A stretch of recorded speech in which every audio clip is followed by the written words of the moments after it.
And I will take a census of our board members. We have Lee Levy, Andy Conroy, um, Ben Hampter, Tom Farkas, and Danielle Sanchak. Hi, Danielle. You did a good job last week.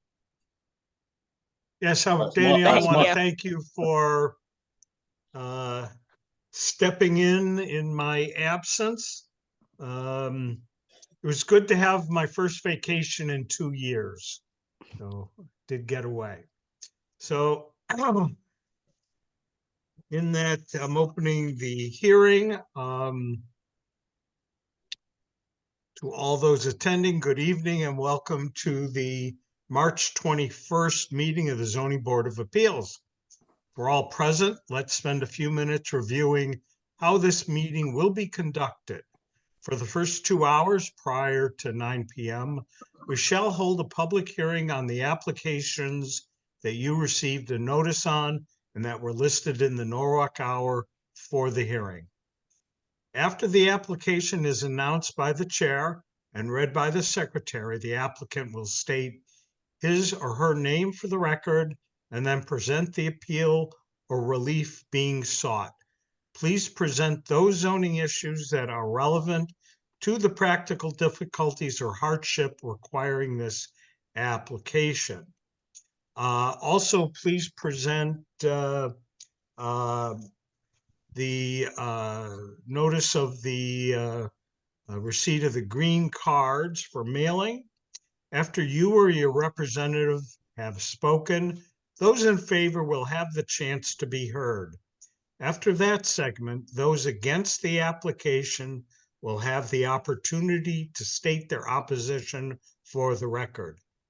In the case of an appeal, the zoning staff will have the opportunity to present their findings. Finally, after all those against the application have spoken, the applicant and only the applicant will have the opportunity to rebut and respond to the issues raised. The hearing is then closed and the next application called. New applications will not normally be heard after 9 p.m. as the board must discuss and act upon the previously heard applications. Please note that no further public input is accepted at that time. You are welcome to stay for this portion of tonight's meeting, but should you decide to leave, you may contact the zoning office tomorrow to learn about our decision.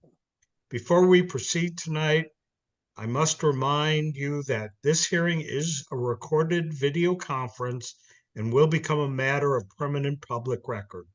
The public comment period, all commentators must state their name and address and comments and must be on topic. Anyone using threatening, hateful, or sexually explicit language will be cut off and removed from the meeting and will not be allowed to rejoin. The first application to be heard this evening is item 231221-03, Bell Island LLC. Danielle, if you would read the item, please. Sure. All right, so this is the revised staff memo for 23-1221-03 Bell Island LLC, variances for front yard setback, house/porch, 30 feet, required 18 feet and 11 feet 4 inches proposed. Section 118-340C, rear yard setback, left side/right side, 8.67 feet/7.73 feet required, 3 feet/2 feet proposed. Number of stories, 2.5 maximum, 3.5 proposed. Building lot area, 35% maximum, 50% proposed, and parking within the front setback, section 118-1220J, to construct a new flood compliant single family residence in B residence zone. property located at 23 Westmere Ave, District 6, Block 33, Lot 16. Request the applicant seek several variances in order to build a new flood-compliant single-family dwelling. Background: the existing home was built in 1920 and has existing nonconformities, including setbacks and an undersized lot. No off-street parking is provided. Analysis and findings. Although the proposed dwelling is larger in scale than the existing home, the proposal would be consistent in size with other dwellings in the area. The plan includes off-street parking that would also require a variance approval. The small lot size and allowable building footprint appear to meet the criteria for zoning hardship. The coastal site plan review memo from Amelia Williams notes that no adverse impacts on coastal resources are anticipated in approving this variance application.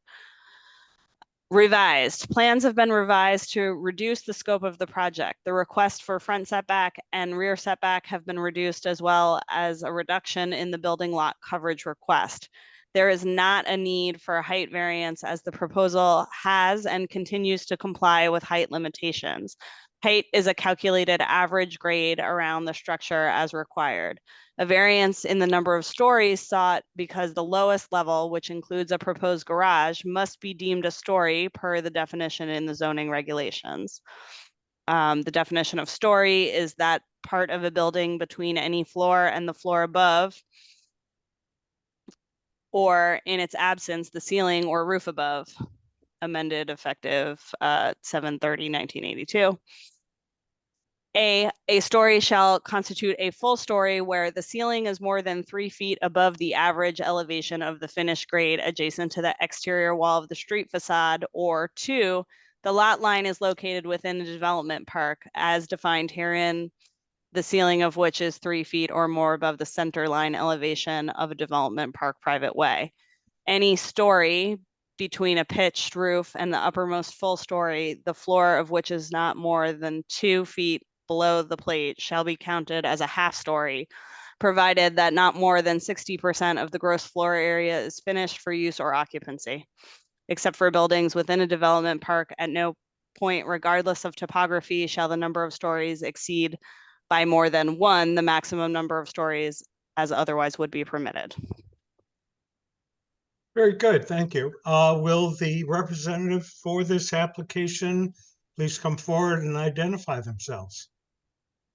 I wanted to kick this off. My name is Allison Kohlmeyer, and I am a current resident of Bell Island at 15 Yarmouth, which is the neighboring property. I also own 23 Westmere, and I just wanted to state that this is our third revision after listening to both Bell Island and respectfully listening to the deliberation by the Zoning Board of Appeals. And I also wanted to thank you all for your constructive feedback and your consideration of this proposal. This is a project that I would hope to move into, downsizing from my 15 Yarmouth with my love of Bell Island for over 20 years. And I'm going to turn it over to my architect, Dan Scharf. Thank you very much. Thank you, Allison. Everybody can hear me okay? Yes. Okay, my name is Dan Scharf, work with Tony Federico, Federico Associates. I'm going to go through sort of the last set of changes, unless you'd like me to go back further. I know, Mr. Levy, I think this is your first time. I have seen this application since December. All right, so I'm just going to highlight the things that we did based on our feedback from our last meeting and try to make it expeditious. Is it possible for me to present? Sure. Okay, Amy, share help 'em out. screen. Here we go, share. Okay, we're looking at a site plan. Yep. Okay, now this is where I wasn't able to do the annotation. It looks like it's still not going to happen. Okay, so what we did was we got feedback that we were pretty close the last time with our last set of modifications. So we tightened it up a little bit more, and we gave it another haircut and a little bit more of a shave, and we cut the front porch back 13 feet. We slid it over from the right-hand side over to the left 13 feet, which increased our front yard distances. So we relieved that, and we brought the back wall of the house in 18 inches from the rear. So all in all, we were 1.5 feet away from the rear property line, and now we're 5.5 on one side and 6.5 on the other. We're compliant on the left and the right. And then that change, along with reducing the porch and reducing the footprint of this house, has brought us down to not quite 35%, but we're at 39%. We started at 50, second was 44, and we heard you loud and clear last time that you'd like to see this get down towards 40. So we really did as much as we could, and Allison's been a trooper through this, and we've got it down to 39%. So that's the basic set of revisions. There was, just to clarify the basement and the off-street parking. The off-street parking is very important to my client, and the ability to park a car inside the house. We have an elevator which brings groceries upstairs and downstairs, have dedicated parking.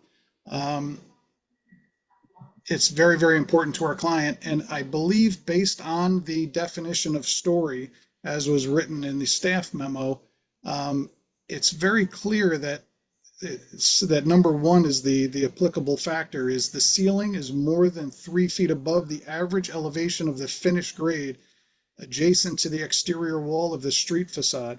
So if you measure down from the ceiling 3 feet, I believe that with the garage below and parking below, or even without it, because I'm not allowed to measure, a certain amount of fill, I can't calculate. I'm not allowed to just put a retaining wall across the front. So it is, we've done this a few times in the past.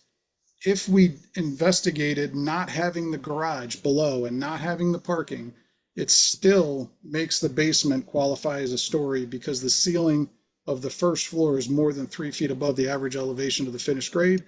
That has to do with the hardship of this topography on this lot being so drastically undersized and so much slope from the upper part in the back to the lower part and to the front. We can't change either of those elevations. We're sort of dealt the hand that we have. And we all know about off-street parking. We addressed the sightline issue by lowering this wall to maximum of 36 inches in height. And we took all of these decorative bushes that we had across there that was a little misleading. We want to knock all that stuff down, and we're going to maximize. We'll even lower this wall a little lower. We'll do all the sightline analysis to make sure, once we get into engineering, we'll comply with all that. So I think I've hit all the major issues. I'm determined to keep it short and sweet for you guys. So if you have any questions, I'm here to answer. Yeah, I have a quick question for Tanny. If they had just a portion of that lower level exposed, and I don't remember the exact proportion, then it wouldn't be counted as a story. It'd just be a basement. Correct? Correct. If the grading were able to be adjusted, they could potentially not have a story there. Yeah. Okay. I thought so. Thanks. In reading through the documentation, I guess at the previous hearing, there was a question about impervious site coverage, especially relating to the driveway.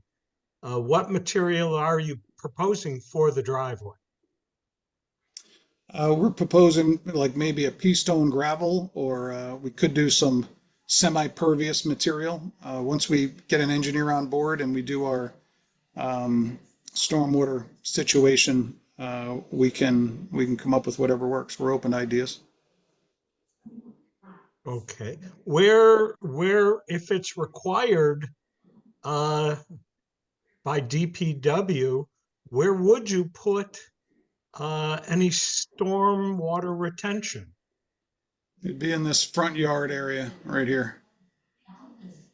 This is where we called out stormwater management. That's what we saved this lawn area for. We'd put rechargers in or whatever's necessary, dry wells. Okay.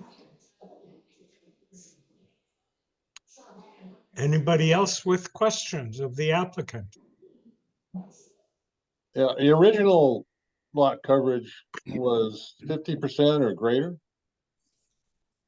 Were you saying the existing or the first application that No, we did? your original plan was for a coverage of 50% or greater, and I can't remember if it was greater or not.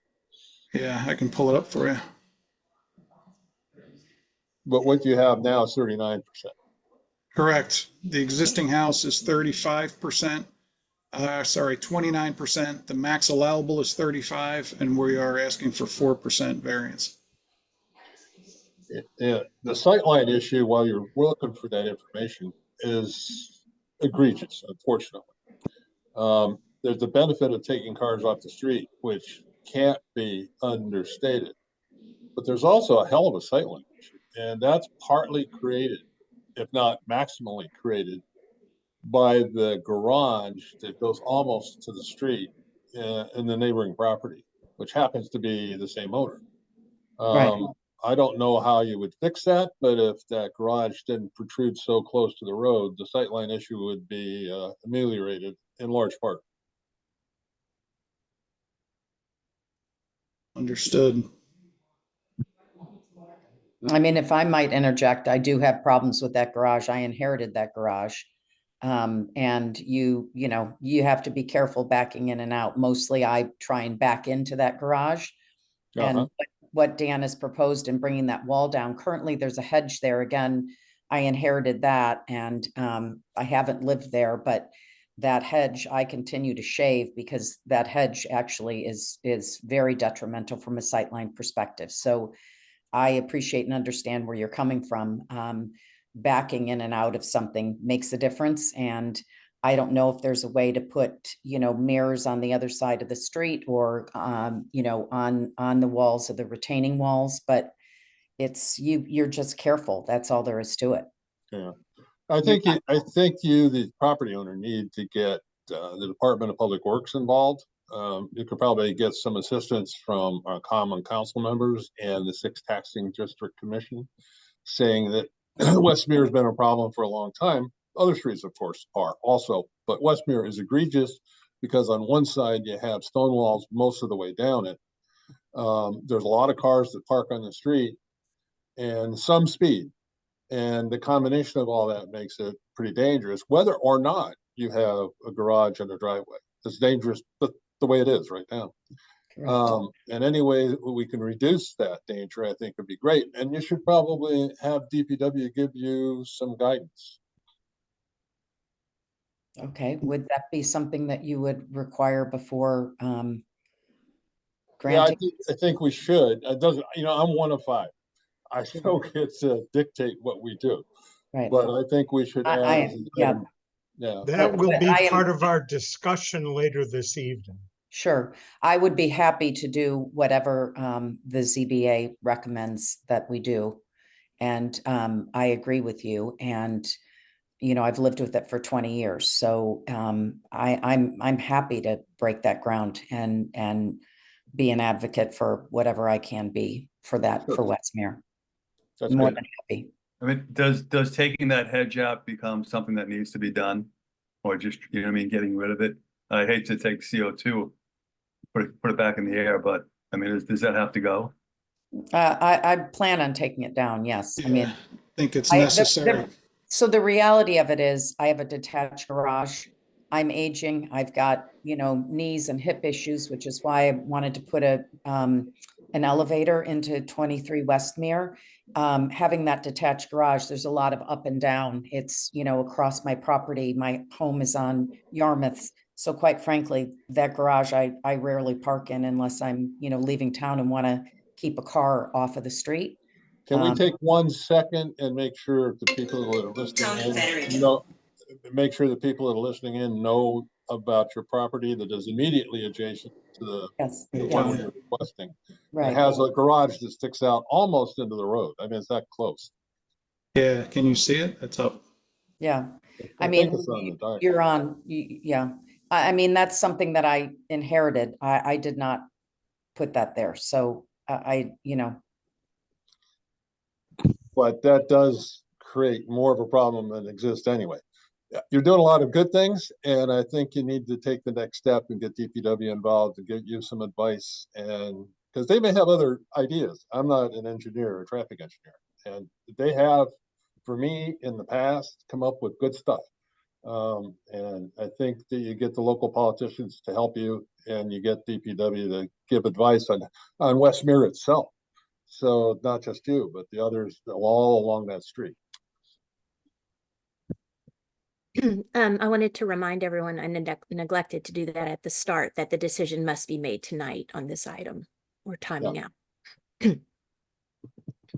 Thank you. Anyone on our board wish to ask any additional questions of the applicant? None for me. Nope. I will open this up to members of the public who are in attendance. Any comments from the public on this application?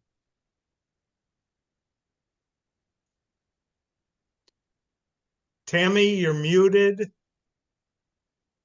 Sorry about that. Acknowledging in attendance, we have a couple of raised hands. And then I also don't want to neglect to mention, in the last meeting, we referenced about 21 letters, and we have an additional 3 that we need to reference. So we'll go in order here. If you have called in, you press *9 to raise your hand. And I'm guessing you guys are in attendance video conference. But if that's the case, you need to *6 to unmute. So first we have Felicia. Hi, this is Felicia Rubenstein. I'm in a butter. And I just wanted to hear, I know the last meeting, it was asked if we could see if what would it look like if you actually didn't ask for a variance for the size. So what would the house look like if you got to 35%? And I didn't see any effort of doing that in this drawing. You know, you're still at 39%. I know you started at 50%, which was way over, and just wanted to understand why you didn't go to the actual footprint.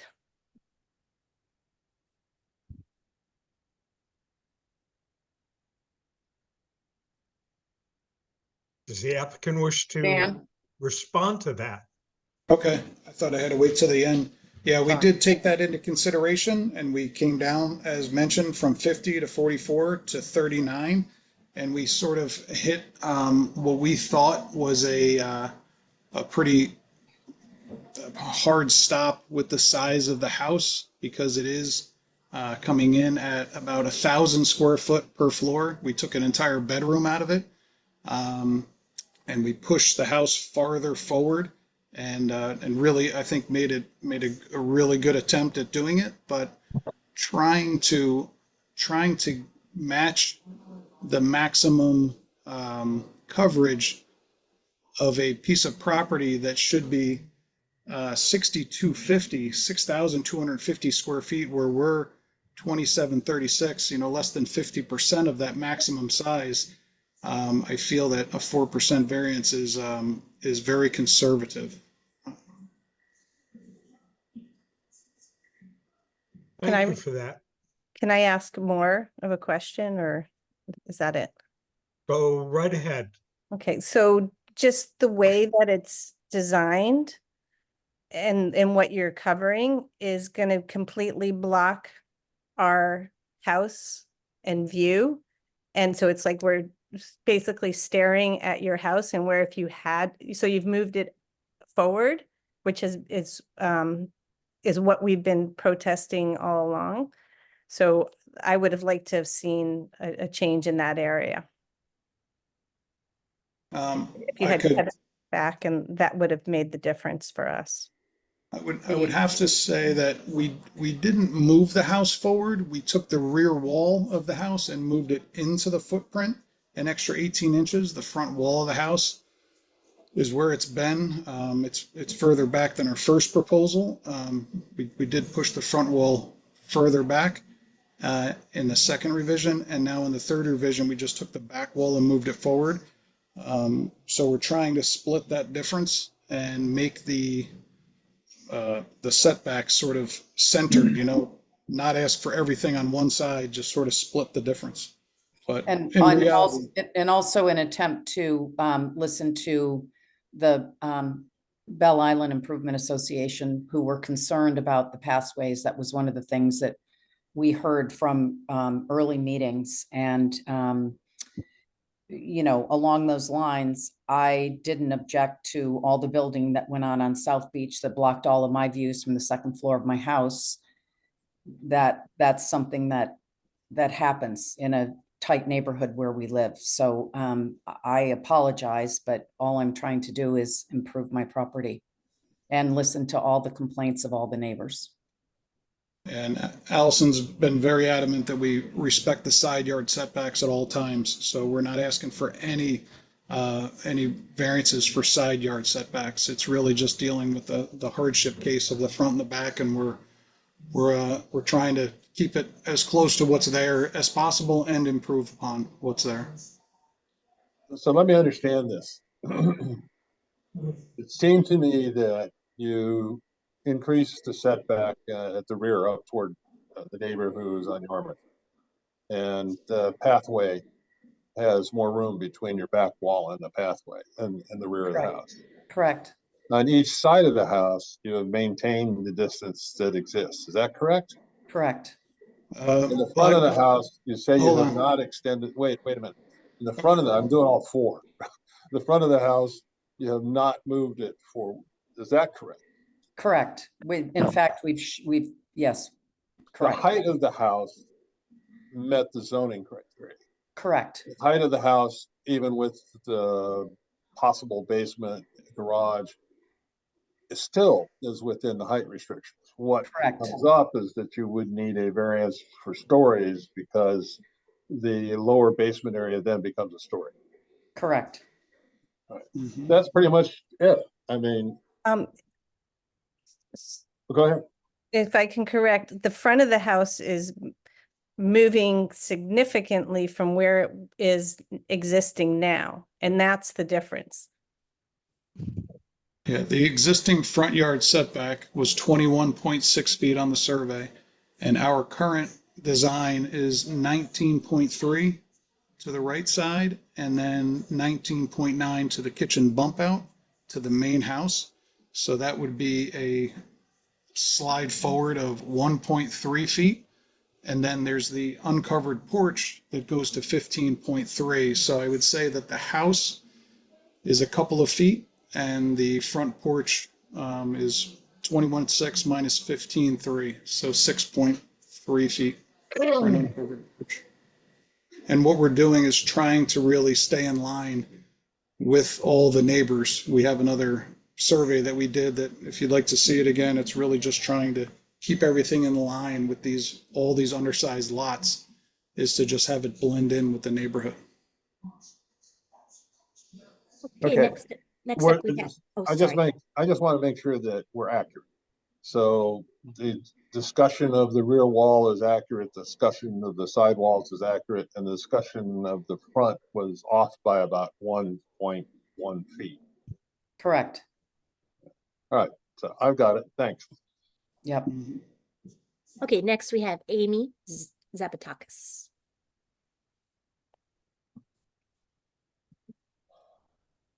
Hi, thank you. Amy Zabatakis, Ritchie Law Group. I'm here on behalf of Jonathan Agnew, who's at 17 Yarmouth, which is a lot behind this property. I would echo what the prior speaker had said, where the proposed changes don't go far enough in bringing this house in conformity. In this area where you have these smaller lots, the commission has already, and your regulations have already allowed an increased coverage of 35% over what's sort of the standard coverage in other larger lots. So there's really no argument to allow a structure to be built on this lot that is 10% larger than the existing house as far as coverage and 4% over your regulations. This is a new house. We're not talking about granting variances to allow someone to maintain an existing nonconformity. This is a brand new structure that is asking for 5 separate variances, 3 of which are greater than the existing house. I think that, there's a lot of discussion of the other houses in the neighborhood, and I mentioned during my presentation, I mentioned in my letter previously that trying to look like all the other houses is not a allowable reason for a variance. And I also will just add that I think every lot does need to be reviewed individually. It may make sense in a certain situation to grant a variance when you have a legally non-conforming house, to allow someone to maintain that house and make some minor modifications. But that's not our situation. This is a brand new house, and they should be following the Town of Norwalk's regulations, which require houses to try to be brought into conformity, I apologize, and not make them even more non-conforming than we already have. The applicants made it very clear that this is a small lot. She knew it was a small lot when she bought it. And if it wasn't the right lot for the house that she wanted to build, this wasn't the right lot for her to buy. There is a house here. No one's taking away anyone's right to have a house on this lot, but they are asking for some substantial variances that are not the minimum adjustment necessary. Thank you. Thank you. Okay, Tammy, anybody else with their hands up? No additional raised hands. The 3 letters that we received were opposition letters. Yes. One of them is rather lengthy. So I would request, if the board allows, that I assume everybody has received them, that we accept them as part of the presentation tonight. Yeah, if you would just say, Tammy, who it was that wrote the letters. So the speaker, Amy Zabatakis, representing, sorry, it was 17 Yarmouth. Yes. Thank you. And then we had an additional letter from Terry Atkin, who opposes, and she is On Royton Avenue. I know her. okay. And then we have Martin Magida and Felicia, who spoke, who live right on the street or in the backside. Same concerns about the scope of Martin is an enjoiner, isn't he? 21 Westmere. They're my direct neighbors. The 2 biggest opposers are those whose views I'm going to be blocking with building this structure.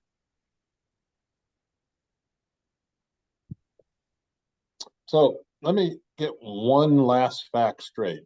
So we brought the back wall in 3 feet, then we brought it in another foot or 2, and you have reduced a problem that we had in the back by doing that. But if you brought it in that additional foot, if it didn't come in an additional foot, you could shove everything back a foot, and the front of the house would be in the same position that it was in before we tear it down and build new. Is that correct? that is correct. Right now, we're proposing the front right corner to be 19.3, where the existing was 21.6. So that is, so it's less than 2 feet. We could So push this because- house back 2 Let me feet. just ask, since you're building new, you could put it wherever the hell you want, as long as it complies with the zoning regulations or the variances that we would provide. So that means you could push it back in a foot in the front, take it back out a foot in the back, and have the same size building. Yeah, we would prefer that. Honestly, I would prefer to push it back farther. It's more room for the parking. It's more room for detention, more room for the steps in the front. Well, one last point is, if you went a further, if you traded off a foot in the back for the foot in the front, you still have brought it in from the pathway. I don't know what, 3 feet? I can't remember what it is. Yeah, Yeah, it's currently moved 4 feet further than what it was, 1.5 to 5.5. Okay. So the Belle Island Association's unhappiness is cured. You drop the stone wall height that goes down beside the building, down to Westmere along the side of the house. Yeah, without a maximum of 2 feet? I can't remember, 1.5 feet, 2 feet. On the right side is, yeah, it's 24 to 30 inches right now, estimated. And then I don't think we've solved the sightline problem. I'm not sure if we can solve it, but that to me is the only issue that's still remaining. If you agreed to move the house back 1 foot. Happy to mean, do so. And yes, we're more than happy to do so. We had a lot of different input and we were trying to accommodate lots of, different things. So you ultimately are the ones that I know we need to please. So we have respectfully tried to listen and incorporate into these adjustments and redraws what we've heard from all of you. I mean, we're not here to try and tell you what we think is right. If that makes everybody happier, we can do so happily. And could you show that table that you had up earlier? I was digging through the materials on the website, but I'm just gonna grab a screenshot if that's cool. Yeah. It's a handy reference. The zoning chart? Yeah, just to show like the regs and the existing and the proposed. Sounds good. Can I share screen again? Yes. Tammy? It doesn't appear to let me right now. Share screen, there it goes. Basic, advanced, basic, select. Oh. Let's see here. Share. How's that? Perfect. Thank you very much. You're welcome. Well, in response to Mr. Agnew's attorney too, is that it is, I believe, the driving force is to get off-street parking. When our client approached us, we felt that with this property, it's the trade-off in this neighborhood to get off-street parking sort of drives this whole situation. It's a requirement. If we didn't provide for off-street parking, we would have to get a variance, I would imagine, to not have off-street parking. So it's an interesting item. So we really want to try to get Ms. Kohlmeyer off-street parking, not only for herself in her garage, but just off the street for maybe 1 or 2 more vehicles, which would really go a long way. And we had to weigh that against sight lines and things like that too. But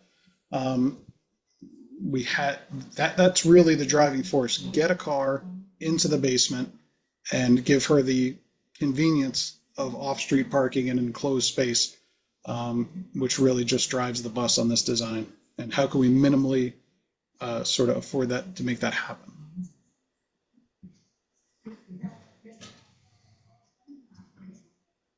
Do we have anything else regarding this application from the board? All good.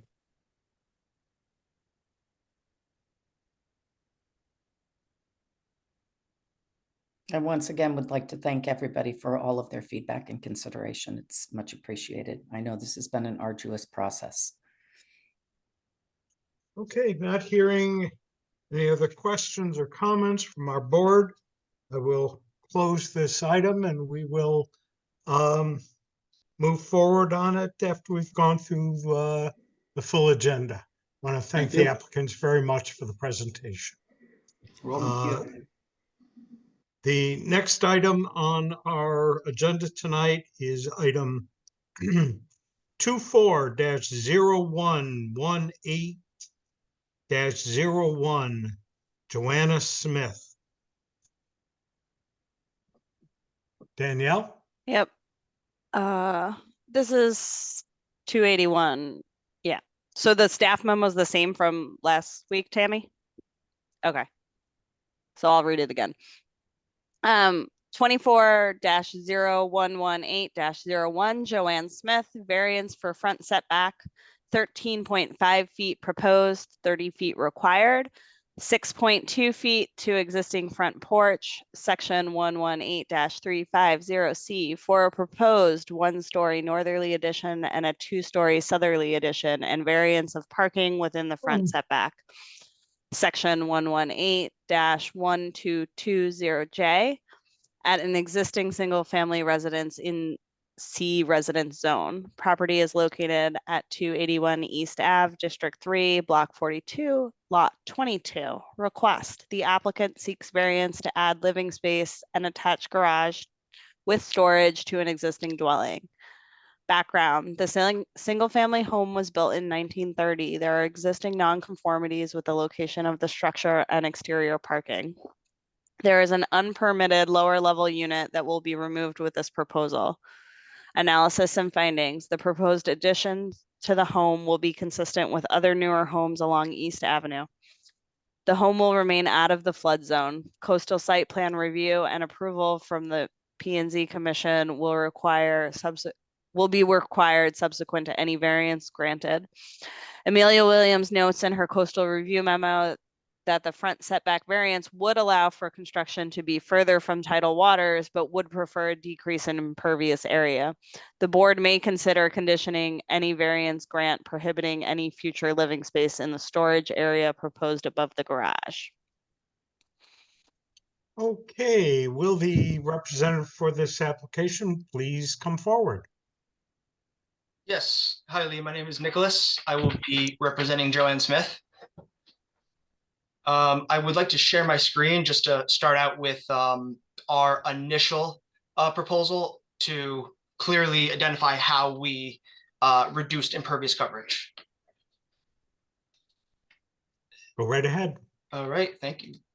So this is the plan that we presented last month. We took your suggestions into consideration, and these red lines identify where we cut livable square footage. We took about 216 livable square feet away from the site. We went from 28.4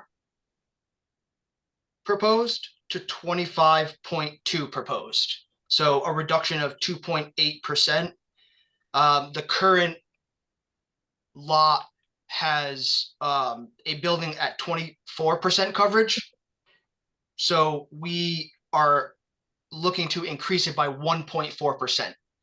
And as Danielle laid out, we're looking for a 13.5 foot setback, which is even with the main part of the house. This lot is a very difficult lot, I must say. We are pinched between the 30-foot setback in Zone C and the tidal line for the floodplain, and we did not want to encroach as much as possible. So it kind of dictated the shape of our proposed plans. If I may go to, do I have to stop sharing and then share to get a new? This is the new map. So we reduced coverage on the master suite side, and we removed coverage on the garage side. And I have a slide that just kind of shows the neighbors and how their lots have been addressed, and just kind of some existing photos. This next shot is a rendering. This is what we proposed last month. We want to keep the kind of historical value of the Craftsman bungalow. And this shows how we reduced this side. We didn't quite have time to redo this rendering as we had to manipulate all of the drawings. So that's my presentation.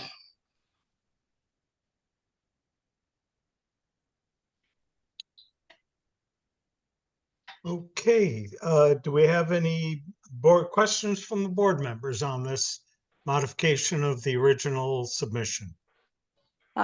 Given that, we spent a lot of time talking about impervious surfaces here, is there a reason that the drive on the latest, that you wanted to keep an asphalt driveway on Right. from East Avenue? The client is willing to make that completely permeable. And that totals 377 square feet. So if you combine the amount that we took away of livable with the driveway, that's basically the same square footage as the primary suite that we're looking to propose. Can you give us that in percentage of Sure. impervious coverage? Impervious coverage. Yes, yeah. So in terms of impervious coverage, we're looking to get rid of 903 square feet of impervious coverage. That includes the driveway and the legal turnaround. Can you give us that in a percentage of the coverage? In impervious, I don't have that number. Please calculate it while we're discussing it. I would like to know. Okay.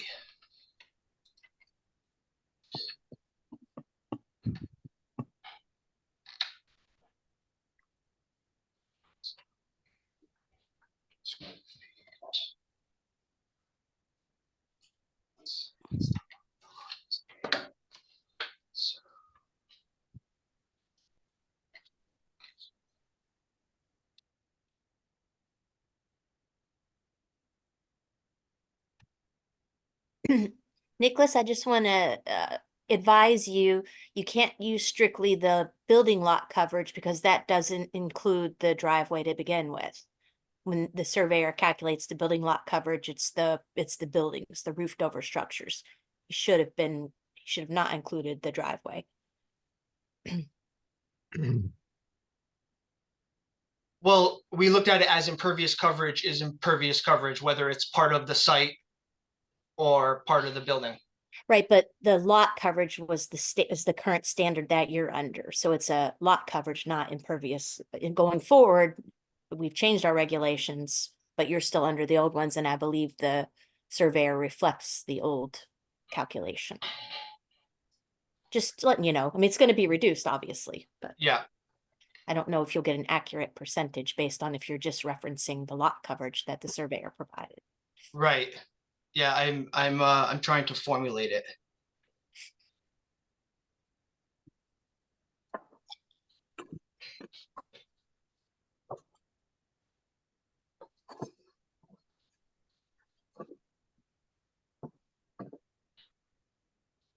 So if I did the math right, it's 10%. You're adding 10% to existing?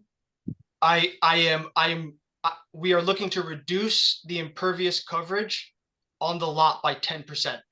Okay. Thank you.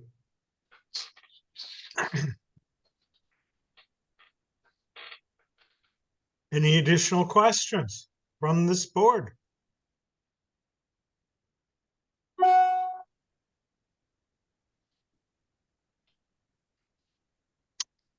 Hearing none. Tammy, do we have anybody with their hands up? So yep, we have one raised hand. This is Diane.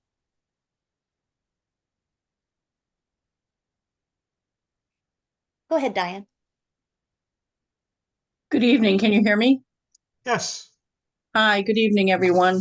I apologize again. There's always a little delay on my end by the time that unmute hits, and then I think I'm live here. Good evening, everyone. I'm following up from having attended the last meeting. This is Diane Cece, Olmsted Place, and also East Norwalk Neighborhood Association. I first wanted to say that I was hoping to really be able to understand the difference between the original application and the one you're seeing tonight, based on what the comments were of the commissioners at the last meeting. Unfortunately, the materials for the public weren't posted till this afternoon for some unforeseen reasons. I'm not quite sure why, but I wasn't able to receive them until the afternoon and then take a look at them until after work. In the look that I did have, I'm still struggling to understand what is significantly different here than what you saw last time. But I have some concerns from the first time around that I wanted to bring to your attention tonight as well. The first thing I wanted to say is that, and you don't have to answer this, but when I'm looking at these things, because I'm new to appeals, I'm struggling to understand the definition of hardship. And in the little bit of time I've been able to take a look at the legal definition of it, I'm baffled by the fact that someone could come before the board, not unlike the last application, I think you heard a resident say, where the applicant purchased the property knowing that there were nonconformities and knowing that the property as it existed would not conform to their intended use. And so I'm just kind of wondering how you folks look at something and then say it's a hardship. Because in this case, it appears that the owner of the property purchased this before they then went to go and look at some plans. So that's just kind of my general question there. The other question I have related to that is when I read the application, it shows that that the paperwork Mrs. Smith filed, she filed as the applicant, but says her residence is in that property at 281 East Avenue. And as I understand it, that is not her residence, but maybe you can clarify that. And I think maybe it's relevant whether or not she lives there now. And the reason why I bring that up goes back to the hardship question, because in my mind, I'm thinking, if you had someone in a house, say my house, and we've lived here for 20 or 30 years, but now we have a condition in our life that requires us to make some modifications, say to take the small house you're looking at, and now you need to, say, have live-in care for some reason, and you're unable to modify to adapt to have a private bedroom and a bath, for example. But you've lived there all these years and now you need to try to adapt. In my mind, that would be a hardship because you're unable to do something that then would make your house livable. And I see Tammy, I think, shaking her head, but I'm just saying as a layman, like I'm just a mere mortal. I'm not a lawyer. I don't play one on TV, but I'm just trying to get into my head how this thing could be a hardship when someone bought it like that. And then there was another concern that was at the prior reviews as well, because somewhere in these intentions, it was said that this person then intends to retire to this property, but it seems that there's some need for a massive amount of storage that then would go over a garage. And I don't understand that, because I understand there's a basement in this property, and that in terms of that garage space, I don't know if the new renditions have it or not. It's hard for me to understand looking at those, but in the original ones, there were actually stairs and an entrance on the south side of that house leading up to the storage over the garage. So if Mrs. Smith's intention is to use it as storage, why would you need a staircase and a separate entrance going in there? Or conversely, why would you need a door on the side that would be a separate entrance coming in through the garage? It seems to me that storage, you might have like pull down stairs or maybe some sort of a dumbwaiter system. So I'm concerned about that, and I do know that at the last meeting, and I think it's in the memo now, that, perhaps you condition some of these things away if you're going to approve this by just saying that you simply can't use the space above the garage for living space or to rent out as a room. But it's no surprise to all of you folks who live here that enforcement in the city of Norwalk is tough to come by. And I think in this type of house, it's not even enforceable by, say, the health department or the fire department inspecting to see if someone lives there, because it's not multifamily. And what you end up with is you have enforcement by snitch, for lack of a better word. So you have perhaps a neighbor who notices, people coming and going who appear to live there. And the city then relies upon neighbors and saying, I think that somebody needs to look into this. So I'm super concerned about that. And my final point was trying to understand, and thank you so much, Tammy, for trying to explain this to me today, but I still don't get it, is when you use the word turnaround in relationship to the driveway, it seems to me, now I live on Olmsted Place, so most of the driveways here are single car width. And so 90% probably of my neighbors all pull into their driveways and then back out. And of course, we're a two-way street, although it's a cul-de-sac. So I'm not understanding this benefit then of having even more parking with this thing that you allow and call a turnaround, when someone could simply back out. And in fact, East Avenue there at that portion is a one-way street. So, and you'd be backing out facing, a clear sight line of any traffic that's coming down.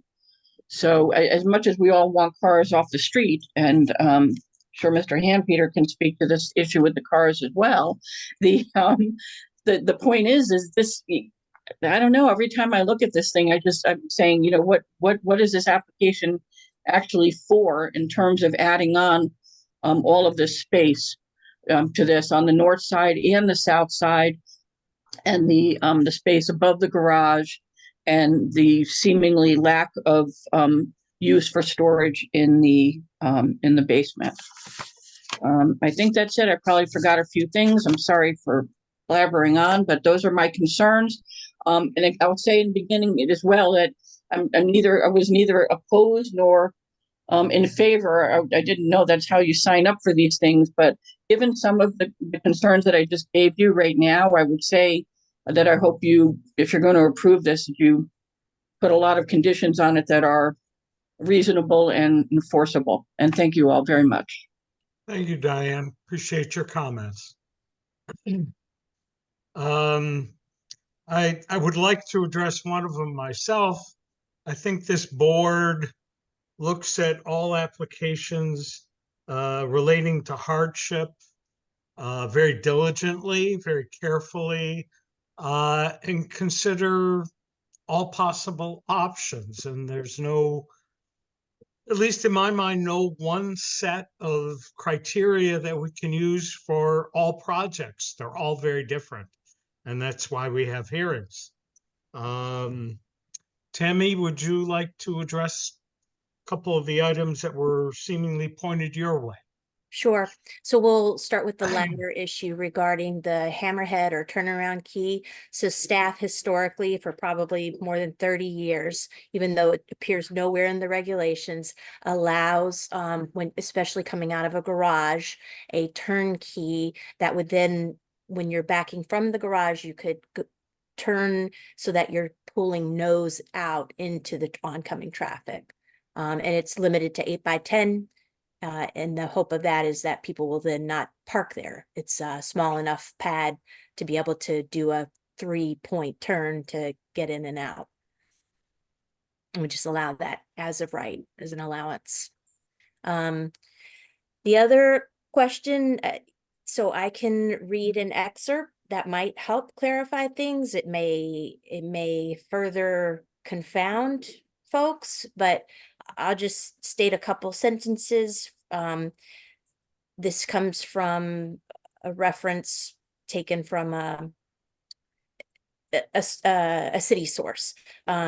So for a variance to be granted, 2 conditions must be met. The variance must be shown not to substantially affect the comprehensive zoning plan, and adherence to the regulations must be shown to cause unusual hardship. That hardship must be unique, which means that the property has physical characteristics different from other properties in the area. For example, drainage, topographic conditions, etc. The hardship is strictly related to the property, not personal hardships, not financial hardships. Financial hardship would only be a consideration if there was no use of the property. Okay. Hope that helps. Does the representative for this application wish to respond to points that were brought up Sure. since the presentation? Yes, if I may share my screen.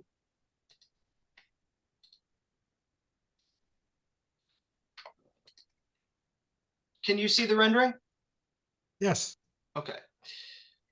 So let me just move this. So this floor plan, this is our proposed floor plan, but this is a diagram that depicts where we hedged. And all of those square footages that you'll see add up to the 371 that I brought up, which is 10% of the lot. As Danielle brought up, though, including the driveway and the turnkey. But just for Diane's visual, we hedged all of this. We actually brought the addition back. We hedged all three sides. We took out patio down below. We completely removed that, Diane. We agree with you. We looked at it as a way to bring up big pieces of furniture. And, you know, we're just going to use this staircase. We had to do something with the flooring and some of the structure in the garage, but it worked out to just completely eliminate that, which I believe was one of Andy's suggestions last go around.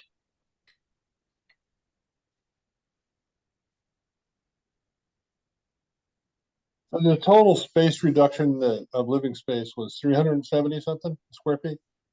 Livable is 216. 216. So, yep, so that's 109. And then all of those add up to 107. All right. So livable 216. What is the gross reduction, which probably includes the wall thickness and all the rest of it? The gross reduction, I'm not Like sure. you moved the sides in X amount and it created a reduction in the amount of room that the dwelling is taking. That is a gross number. It's not an internal number of livable space. Would Do you that calculate that, or can you have a rough idea? would that be what the surveyor has at 28.2% to 25.4%? It could be. I need you to tell me. That's a 2.8 reduction. Right. When you all came with the plan, Right.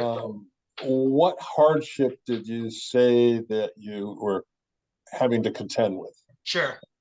So the hardship of the first leads into the hardship of the second. The hardship of the first is that we are in Zone C, which has a 30-foot front setback. The lot at its deepest, which is not often, is 63 or 65 feet. So the front setback pretty much encroaches halfway into the site, leaving an unbuildable use of the site. And how it is now, it looks extremely undeveloped. We're looking to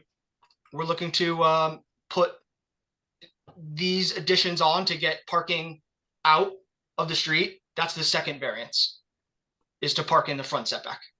Mm-hmm.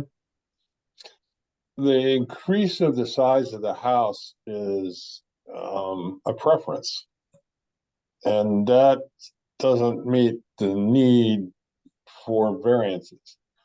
What we need to know is what factors on that lot area along that street make you unique and therefore you should be given leeway to increase the size of the structure.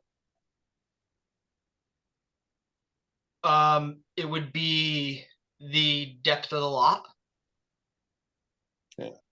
Because as I discussed last time, you don't have to make it wider. You can go up and not wide.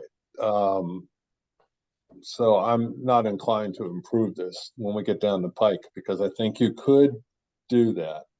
And I don't know why the hell the storage space is so necessary. There might be a reason, and you can tell us, and you could tell us right now. Like, for instance, is the guy a woodworker or something that we don't understand? The house is only 25 feet deep at its deepest point. So it's not that big of a house to begin with. And we wanted to keep, we wanted to keep the main house. Yeah. No, I understand that. I just wondered why the storage space above the garage couldn't become living space. You said one of the problems that would cause is it would make access difficult. And I said to you at the time, other people solve that problem with elevators or other means of getting up, or using a dumbwaiter to raise things.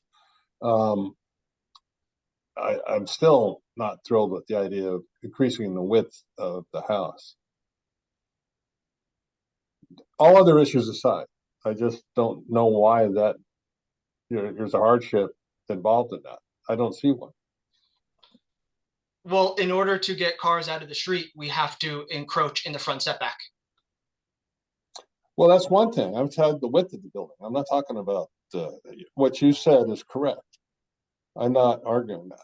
What I'm suggesting is that you haven't made a hardship case, evident to me anyway, that by increasing the width of the house, on the one side you have a garage, and associated with the garage you have some pavement, and it needs to be permeable, and you need a variance so that you can have parking in front of the house. On the other side of the house, opposite the garage, is a build out.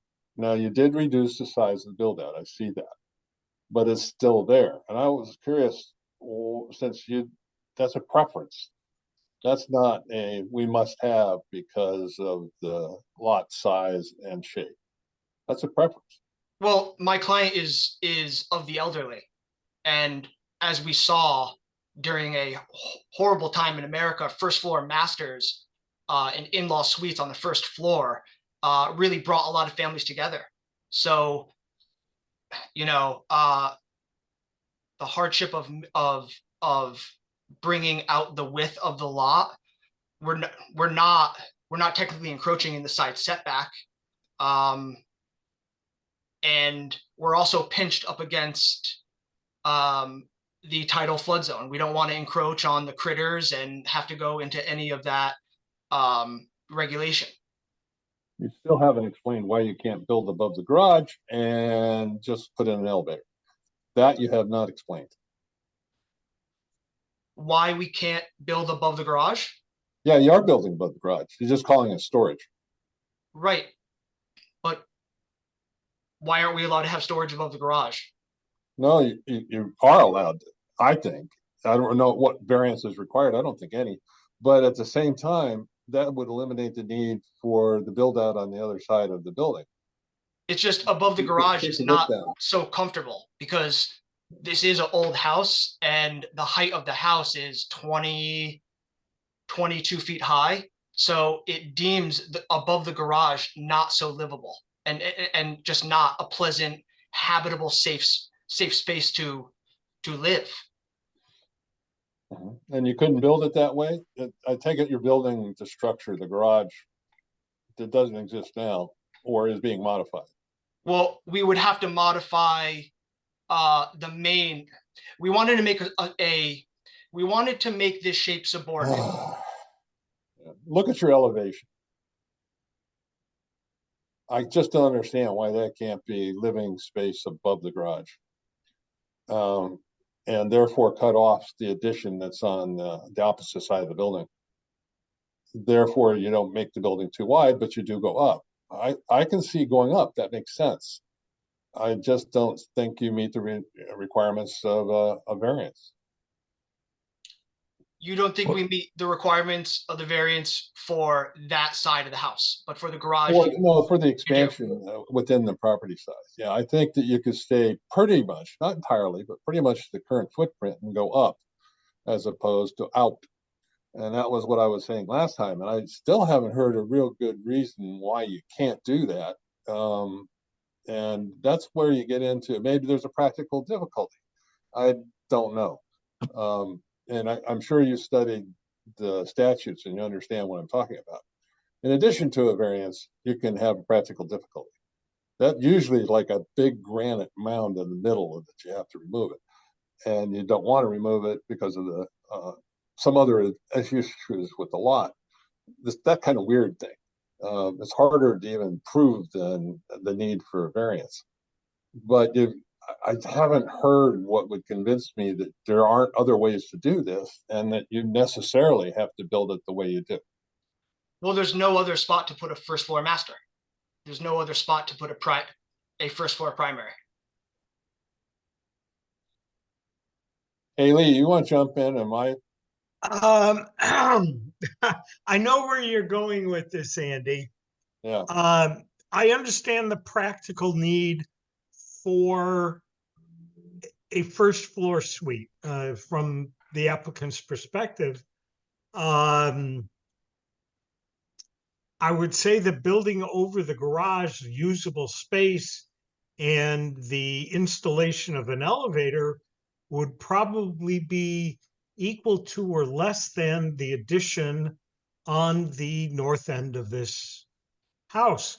The north end of this design is not particularly attractive, quite frankly.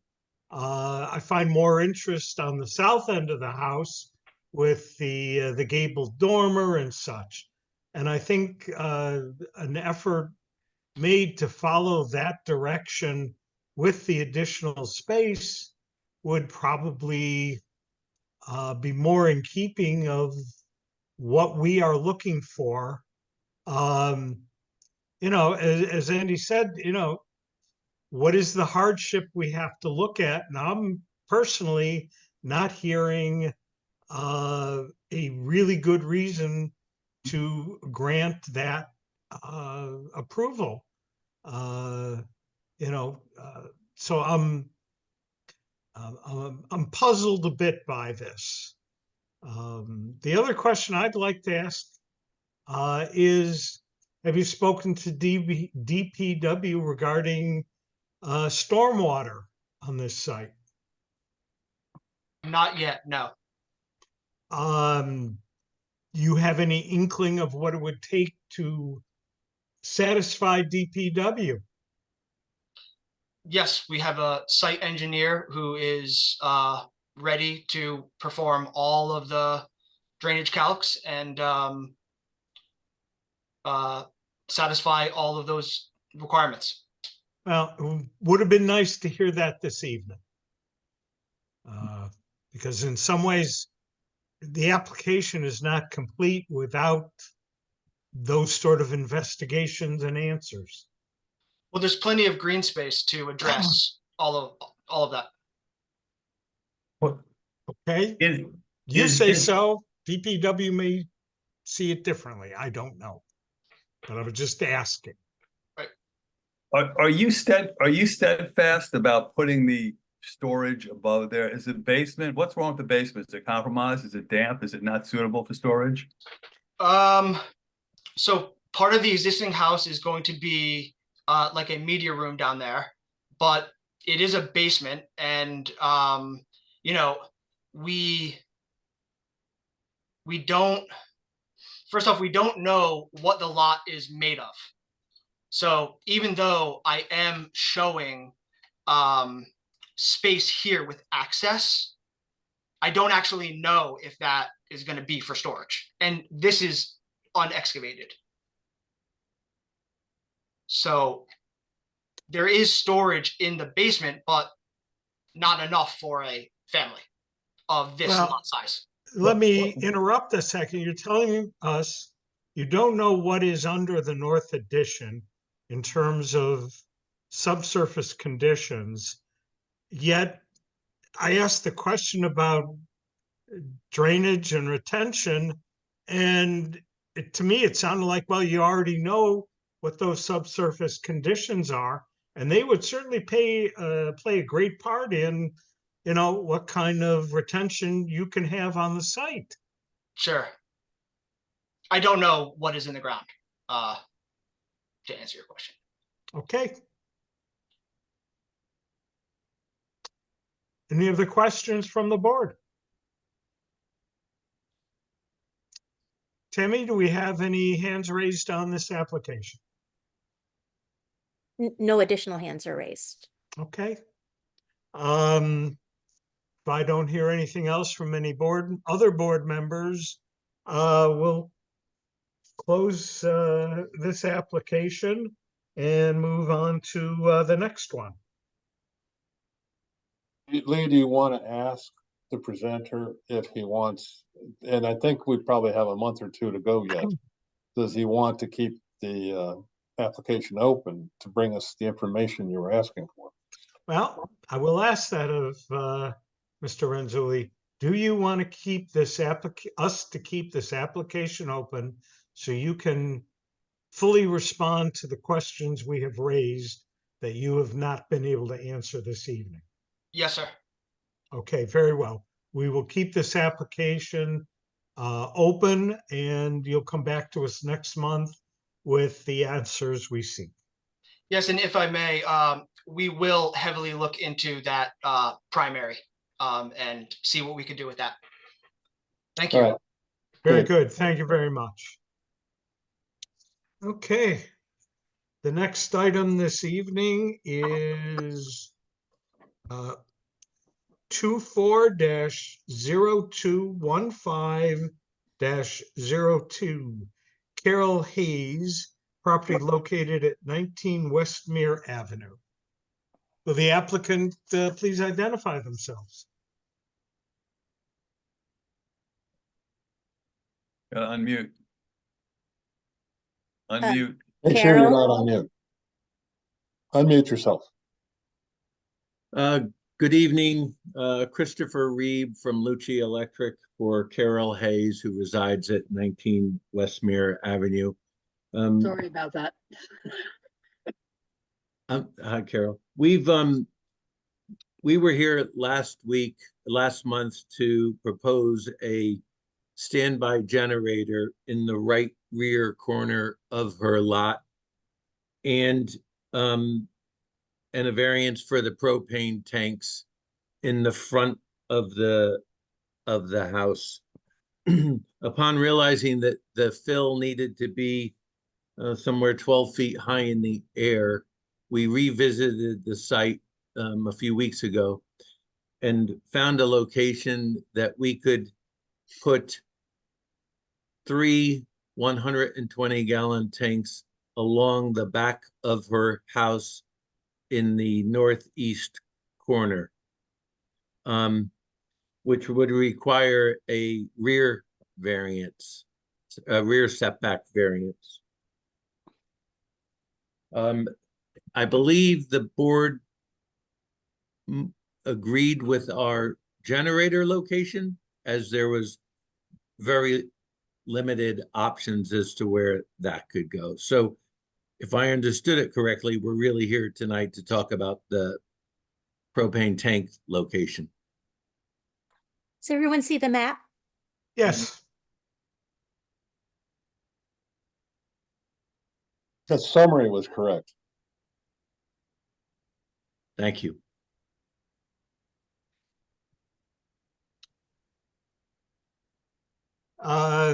The one question I will ask, have you considered an underground tank? We have. Given that the fill needs to be 12 feet in the air, we have no way of doing that where we might be able to install a tank in the gravel driveway. So, and again, the only other location that possibly could handle a tank, but I don't believe meets the building setbacks would be the front yard. A buried propane tank has to be 10 feet off the house and 10 feet off the property line.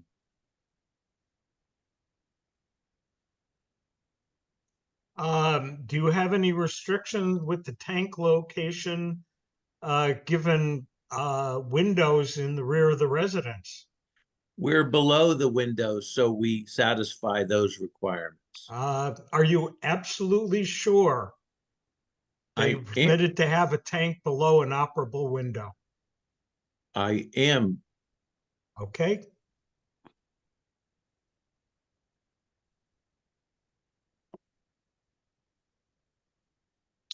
I have no further questions. Anyone else on the board have questions of the applicant? How tall are the tanks? The tanks are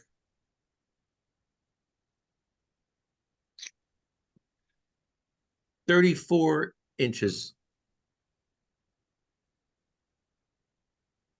Are you planning any screening in front of them? Was not, because there is a solid fence along the passway as shown in the map. Okay, yes. So the nice thing about this location is no one sees the tanks, no one sees the generator except the homeowner. Okay.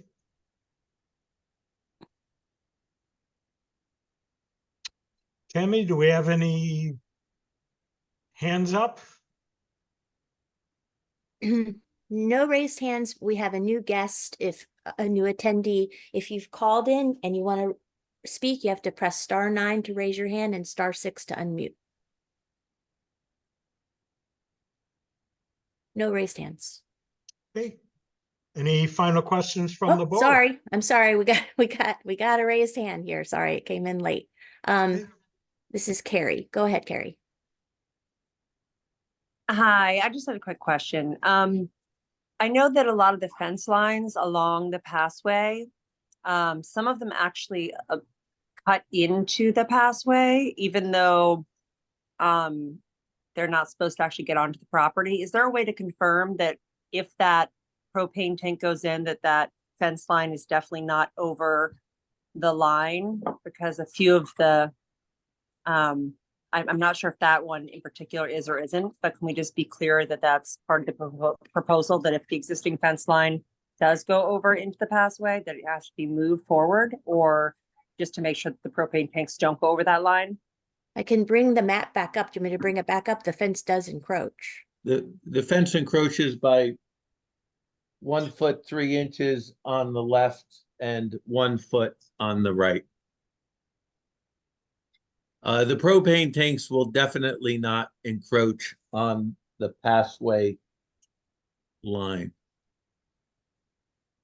Would you be willing to have the fence relocated? Not at the present time, no. What if we And requested the reason it as I'm part not, of our approval? the reason I'm not is because when Bell Island requires everybody to move their fences, I will move mine. But they permit certain people to block off the passway. Well, if we request as part of our approval, you to move the fence, it's something you may have to do. That will be part of our discussion.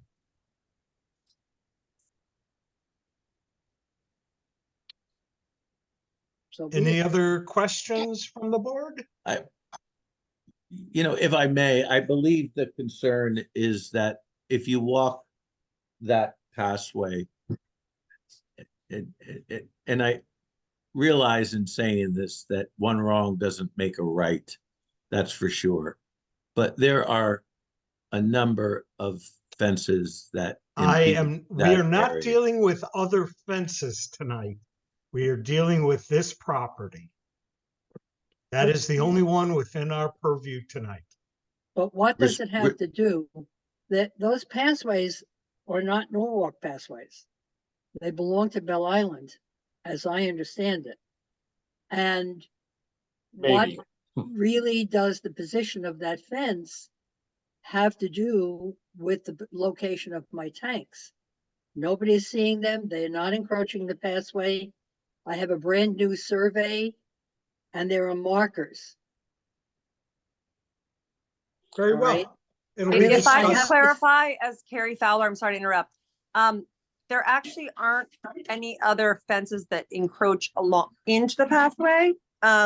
Yes, There are fences that block off one of the part of the pathway for dogs that are in that backyard because they can't put a fence up or it would encroach because where the house is that is grandfathered in.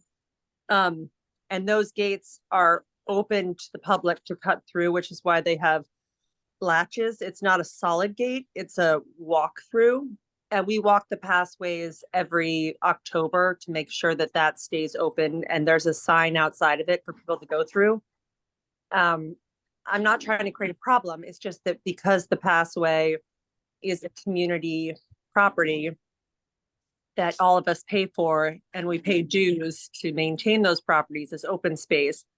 And we already are having issues about, encroaching on those properties and trying to keep them open. I just wanted to bring up that in this particular case, we just want to make sure that it's not going to encroach any further, because it really has been within the guidelines in the other homes along Westmere so far. Thank you. Well, Carrie, the fence right next door to me is also on the pathway.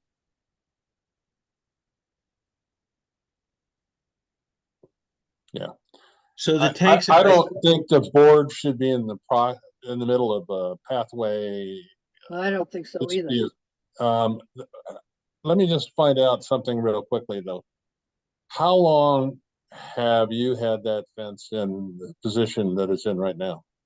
Right, 15 years or more, 15 years at least. Okay.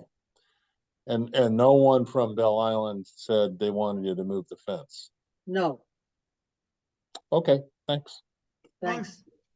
Anything else from the board on this issue? I have one question.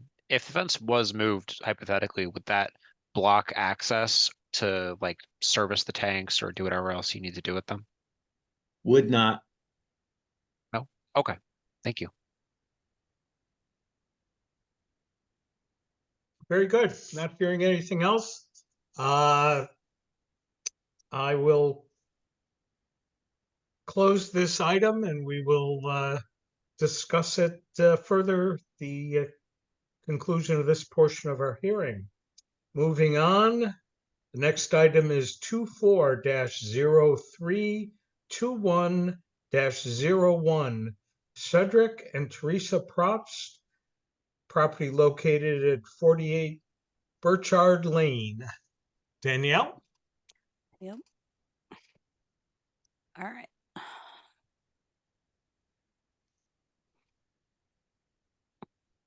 All right, Cedric and Teresa Probst. Variance for setback for proposed overhang, deck, box bay window, and AC units.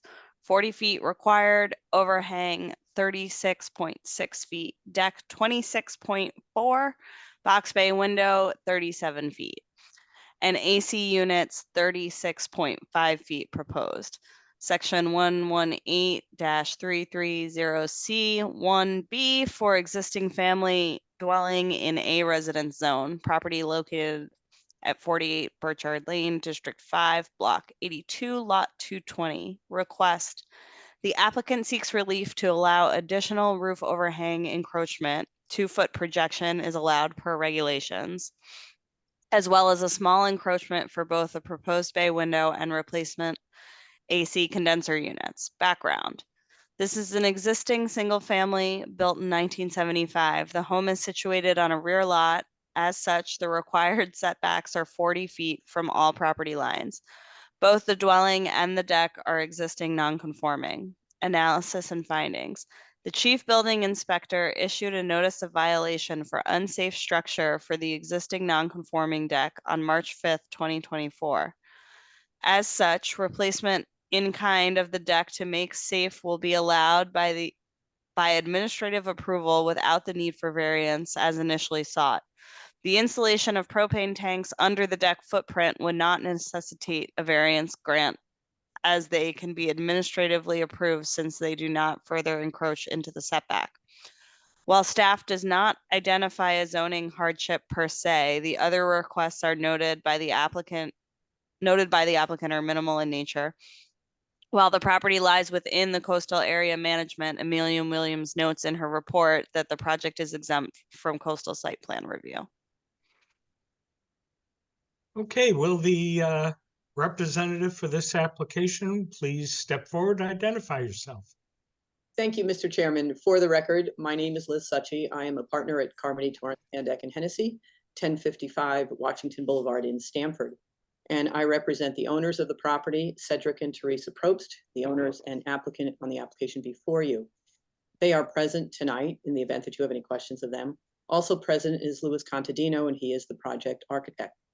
By way of background, neighbors were notified of tonight's hearing by certified mail return receipt requested on March 8th. The packet of green domestic return receipt cards and any letters that were returned as unclaimed, or copies of letters for which we did not receive the green cards letter. That packet was delivered to Ms. Maldonado yesterday and should be part of the file. As mentioned in the memorandum, the property is at 48 Burford Lane, District 5, Block 82, Lot 220. The lot is about 1.25 acres in size, and as was mentioned in the memo, it is a rear lot under the zoning regulations that existed at the time of submission. It requires a 40-foot setback on all sides. At the time of submission, the property was zoned A as in Andrew residence and was in the coastal area management zone. Mr. and Mrs. Probst purchased the property in 2022 and have not undertaken any additions to it. The property and the structure exists when they purchased it as it exists today. Ms. Maldonado, would you be kind enough to screen share the survey? Yes.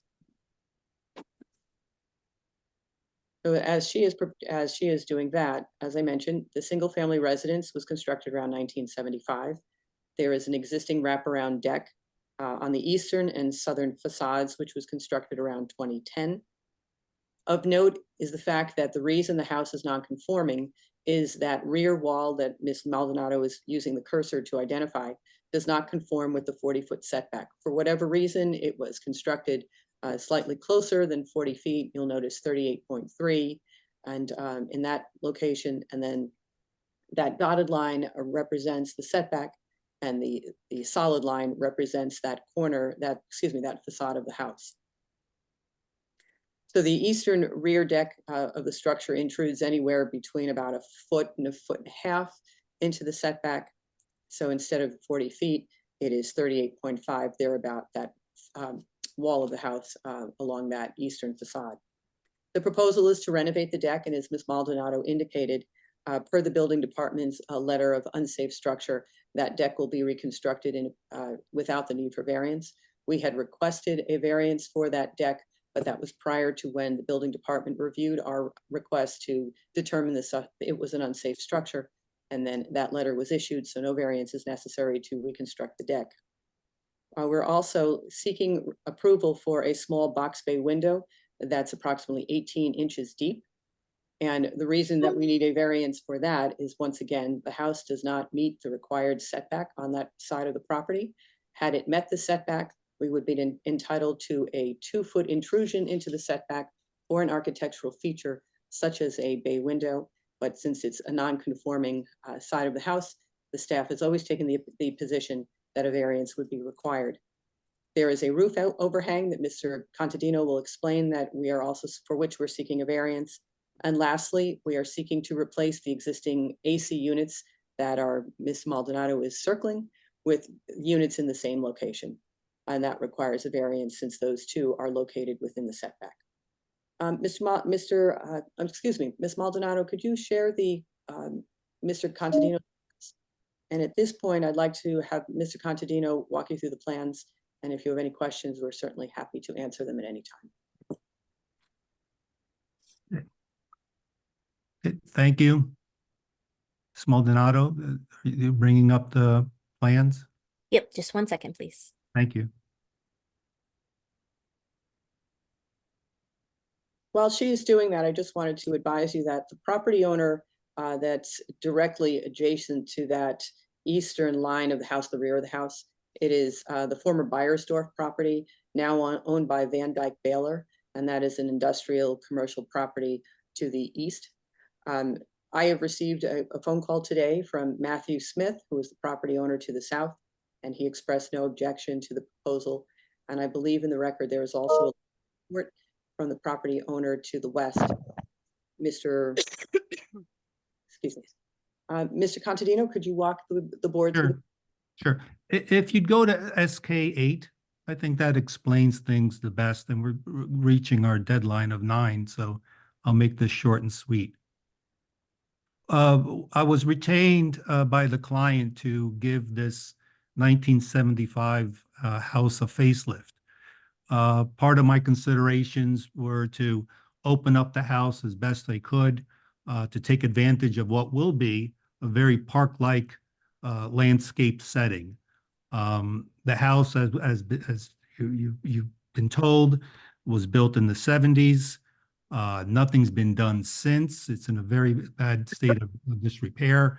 So we're going to reclad the building, enhance some of the views, hence the boxed bay window, which could act also as a window seat or a plant shelf to capture, again, the views of the park-like setting. The double height windows in the living room, again, to sort of capture light. And then one of the other considerations is that we need a new roof. When we're designing and sketching ideas, you know, I thought the house would look a little more attractive if it had a hat. Currently, it does not have any overhangs at all, and it looks rather.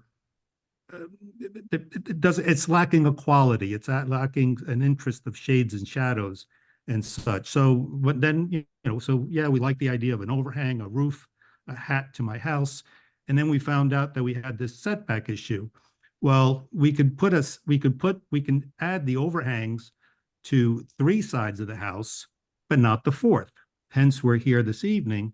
And like the attorney had stated, you know, had this building been built properly back in the 70s and set according to the setback of the time, we wouldn't be here this evening. But unfortunately, it was built the way it was built, and we're here. And that's it in a nutshell. If you have any questions, please. Any questions from the board? No. Then I would just. I just want to understand, how much overhang are you talking about? From the house to the edge of the building? A foot and a half. A foot and a half, right. Yeah, and so there can be, again, I didn't want to press my luck and do the 2 feet, which I would normally be allowed, but I thought that, you know, the happy compromise, you know, could be, you know, the 18 inches. All right. And And so somewhere along that line, you're actually not right up against the setback. You're No, close. ultimately You're at the close. very end, Yeah. we're okay. And then you can see here that the other 3 elevations, I could do, you know, even more. I can do a 4-foot overhang, but the house would look ridiculous, you know, to have, you know, a nice overhang on 3 elevations and not the 4th. Right, okay. did So you, essentially, there is no addition to the footprint of the house. Not at all. Okay. and did you consider any possible relocation of those AC units? Yes, for a couple of minutes. The problem is that it's technically difficult because the whole, you know, the house, you know, obviously being built the way it was, you know, it would be rather difficult and costly to find another spot. The other thing being is that since it is in that particular elevation, we get to sort of shrub it up a little more. The survey doesn't do justice. There's a retaining wall, there's a rock outcropping, there's a slope that goes up quite a bit. So the only level area that we have is towards the east and towards the south of the building. So it really is a sort of a good spot for me to keep them where they are, and then I can sort of, you know, plant around them and make them sort of disappear, hopefully. Yeah, I have a curiosity question. Sure. Your lot, instead of, a number of the Burchard lots have a downhill. I imagine you do, at least in part, on this. And then your uphill side is toward Bjorn, Mhm. your neighbor? Yes. Okay. Thanks. Do you have Any other questions from the board? Dina?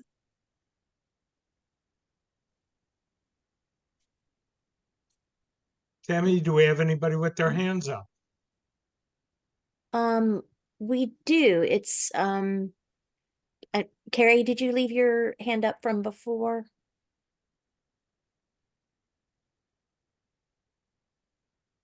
Looks like it. Yes, I'm sorry. I was trying to remove it. Sorry about that. Okay.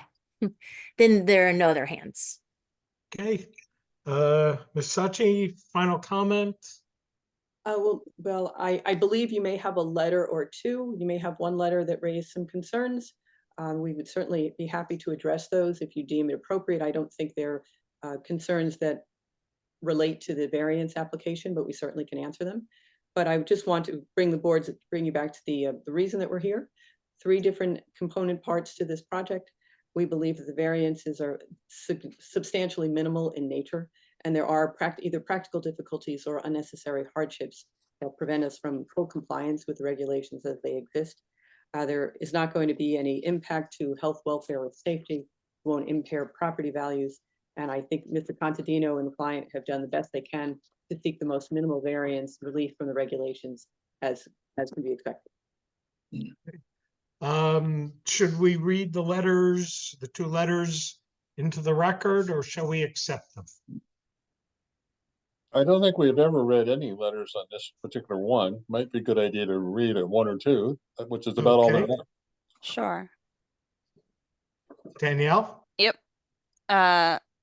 So this is from Peggy Minnis at 15 Burchard Lane. Tammy, I received notice of the application for a zoning variance for the Probst property. I have a few comments that the board might consider.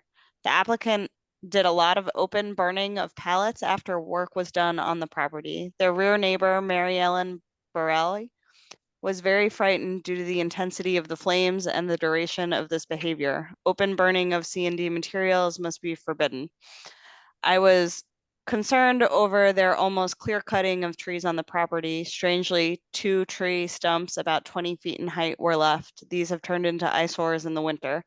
Their plans seem to be non-controversial, but there should be a planning and zoning plan to monitor the process to ensure the applicant sticks to the plans and does not take liberties beyond what you allow.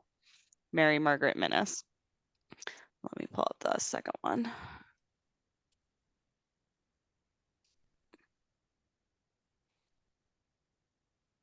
Okay.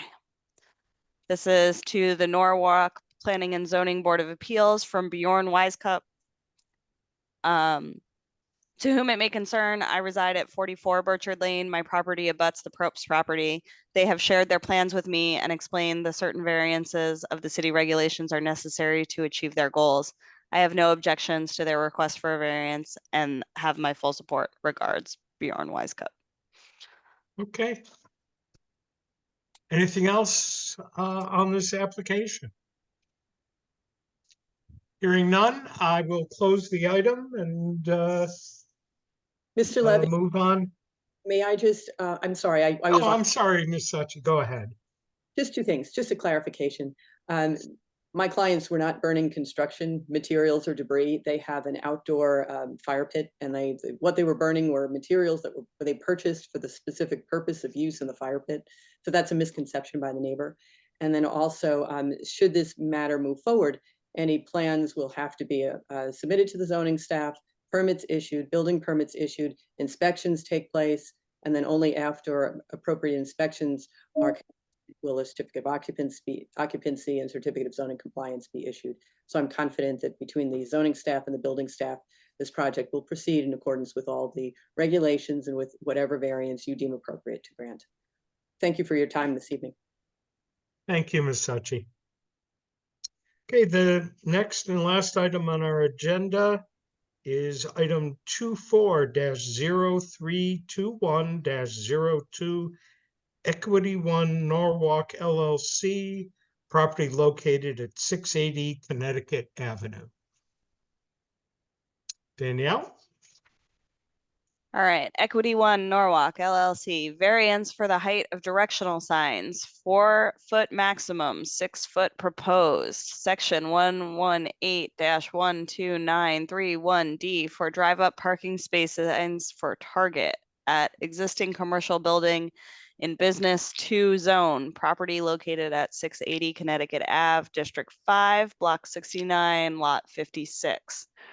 Request, the applicant seeks variance for directional signage height to designate drive-up spots within the parking lot.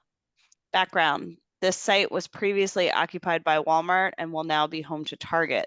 The board previously granted wall sign variances for both Walmart and most recently for Target. Analysis and findings. Zoning regulations allow certain signs to be exempt for permitting. Specifically, 118-12931D states, any directional signs which identify entrances or exits, parking areas, traffic flow, or hazards, provided that such signs are of a strictly informational nature and which do not exceed 2 square feet in area and 4 feet in height. Staff would agree with the applicant that 6 feet high directional signage would be more easily viewed by approaching vehicles within the parking lot. Hey, thank you. Will the representative for this application please come forward? Good evening, Mr. Chairman. My name is Aaron Schumacher with BL Companies. And also here this evening is Allison, I'm probably going to butcher their last name, but Mathern, and Dino Delantrius. Allison is with the Target Corporation, and Dino is a representative for the property owner. So we are before you again. We were before you at your November meeting of last year, which I believe you guys had a lengthy discussion about the signage, for the wall signage, which we have revised our signage package to meet all the variances and the recommendations that you guys provided at that time. But when we initially submitted this variance application, it was missed in our signage package that we had, been over the 4-foot requirement. So we are back before you tonight to request that the directional signage be increased from 4 feet to 6 feet. So a 2-foot increase for the customer drop off. So they're the signs that would allow customers to know, or excuse me, customer pickup, to allow the customers to know where to pick up their orders from. I don't know if you guys remember the plans. I can share them with you to refresh your memory, or if you guys remember them, we could skip that, whatever you guys would like. Why don't you bring it up very quickly? Okay, I can give you just a quick, let me see if Tammy, can I have permission to share, or do you want to bring it up? You should be able to share. Let me know if you can't. I'll get it going in the No, back. I don't have permission. Okay. Doesn't look like. Give me a second here. I have it up already on my screen if that would be helpful. Do you want me to try to share? Or you got it? Yeah, if you can, Allison, I have it up, but I just don't have permission. Whichever is easier for you guys. Allison, go ahead if you can. Looks like I can. Are you seeing my screen? Let me go back, sorry, to the site plan. Do you want me to walk through this real quick, Aaron? Yeah, if you want to, Allison, if you have it up and have control. Sure. Hi, again, Allison Mathern with Target. We're sorry to be taking up more of your time. We know we took up a lot of it in November. Again, hoping just to get this quick review with you guys. So again, as we discussed, I think last time that we have these drive-up parking spaces. They're proposed here in front of the building. Let me see if you can. Sorry, I don't want to take more time here. If everyone can see my cursor, the sign 7 here called out on the site plan. Those are drive-up parking stalls where customers will pull in after they've placed an order on the Target app. And then they will need to identify which parking space they're in for our team member to come out and bring them their order. So the signs that we are proposing are these signs. They are less than 2 square feet. And as noted, they are 6 feet tall. We're proposing for them to be 6 feet tall where 4 feet is allowed. Sorry, I do not know why my cat all of a sudden has to be here. Again, you know, it's simply for visibility, both for the customers who are pulling into the parking lot and navigating to the drive-up spaces, B, once they're in their car, to be able to see the sign, not run it over, and to identify the space number from a large vehicle, you know, truck or SUV, and also for the team members who are bringing the orders out from the store to be able to identify, you know, which stall is which as they bring out the orders to the customers. So again, we feel that 4 feet would be, you know, extremely small for this purpose, could be problematic. Our usual height is actually 7 feet, and acknowledging that, you know, we were trying to ask for as de minimis a variance as possible, we reduced the height to 6 feet.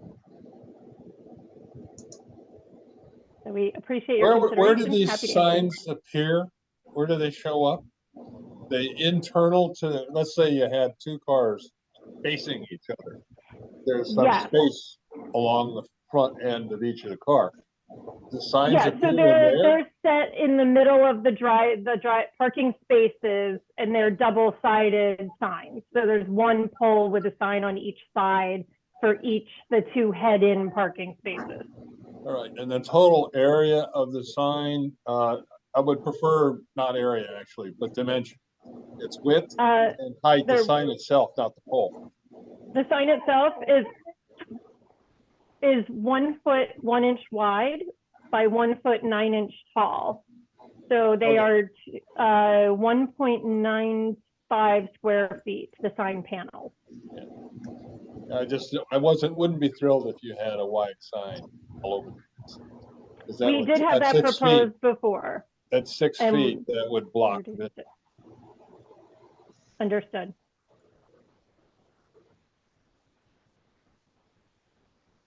Any questions of other board members? How many of these are there? There are 9 posts and then 18 panels on those 9 posts, so 2 each sign. Yeah.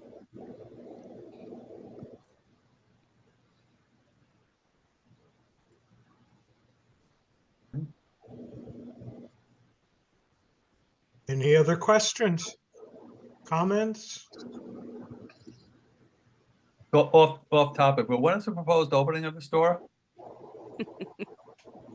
Give me 1 second. It is currently in the summer of 2025, so next summer. Thank you. Okay. Tammy, do we have anybody with hands raised? No hands raised. Okay. Hearing that there are no comments from the public, we should close this item and move to discussions. Thank you. Very good. So our usual operational procedures is to go in reverse order. So we'll bring up item 24-0321-02, Equity One LLC, on these signs that we just saw. Comments? I don't have any problem. Yeah, looks good I to me. have no issues at all. Me neither. Seems reasonable to me. Yeah, they should all be so easy. Yes. So, I'll make a motion to approve. someone second? I'll second. Danielle seconds. All in favor signify by raising your hand, going aye. Aye. Aye. Aye. Aye. Anyone opposed? No. The item passes. Next item up is D, item 24-0321-01, 48 Burchard Lane. Discussion on it? I didn't have any problems with this one either. I think all of the non-conformities were towards the east side of the property, which is facing like a recycling center. Like they don't have any abutters on that side anyways. So it seems like a pretty small modification to me. I agree, and I don't think the mislocation of the house on the site is of any consequence.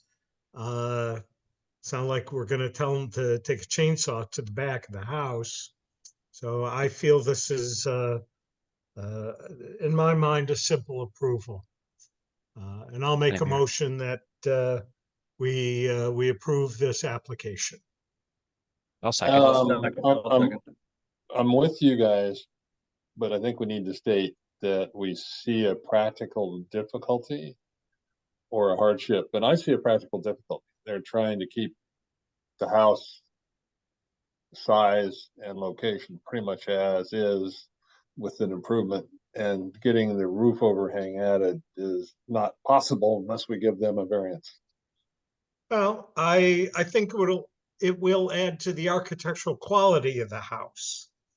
I think the architect. That's not our fault.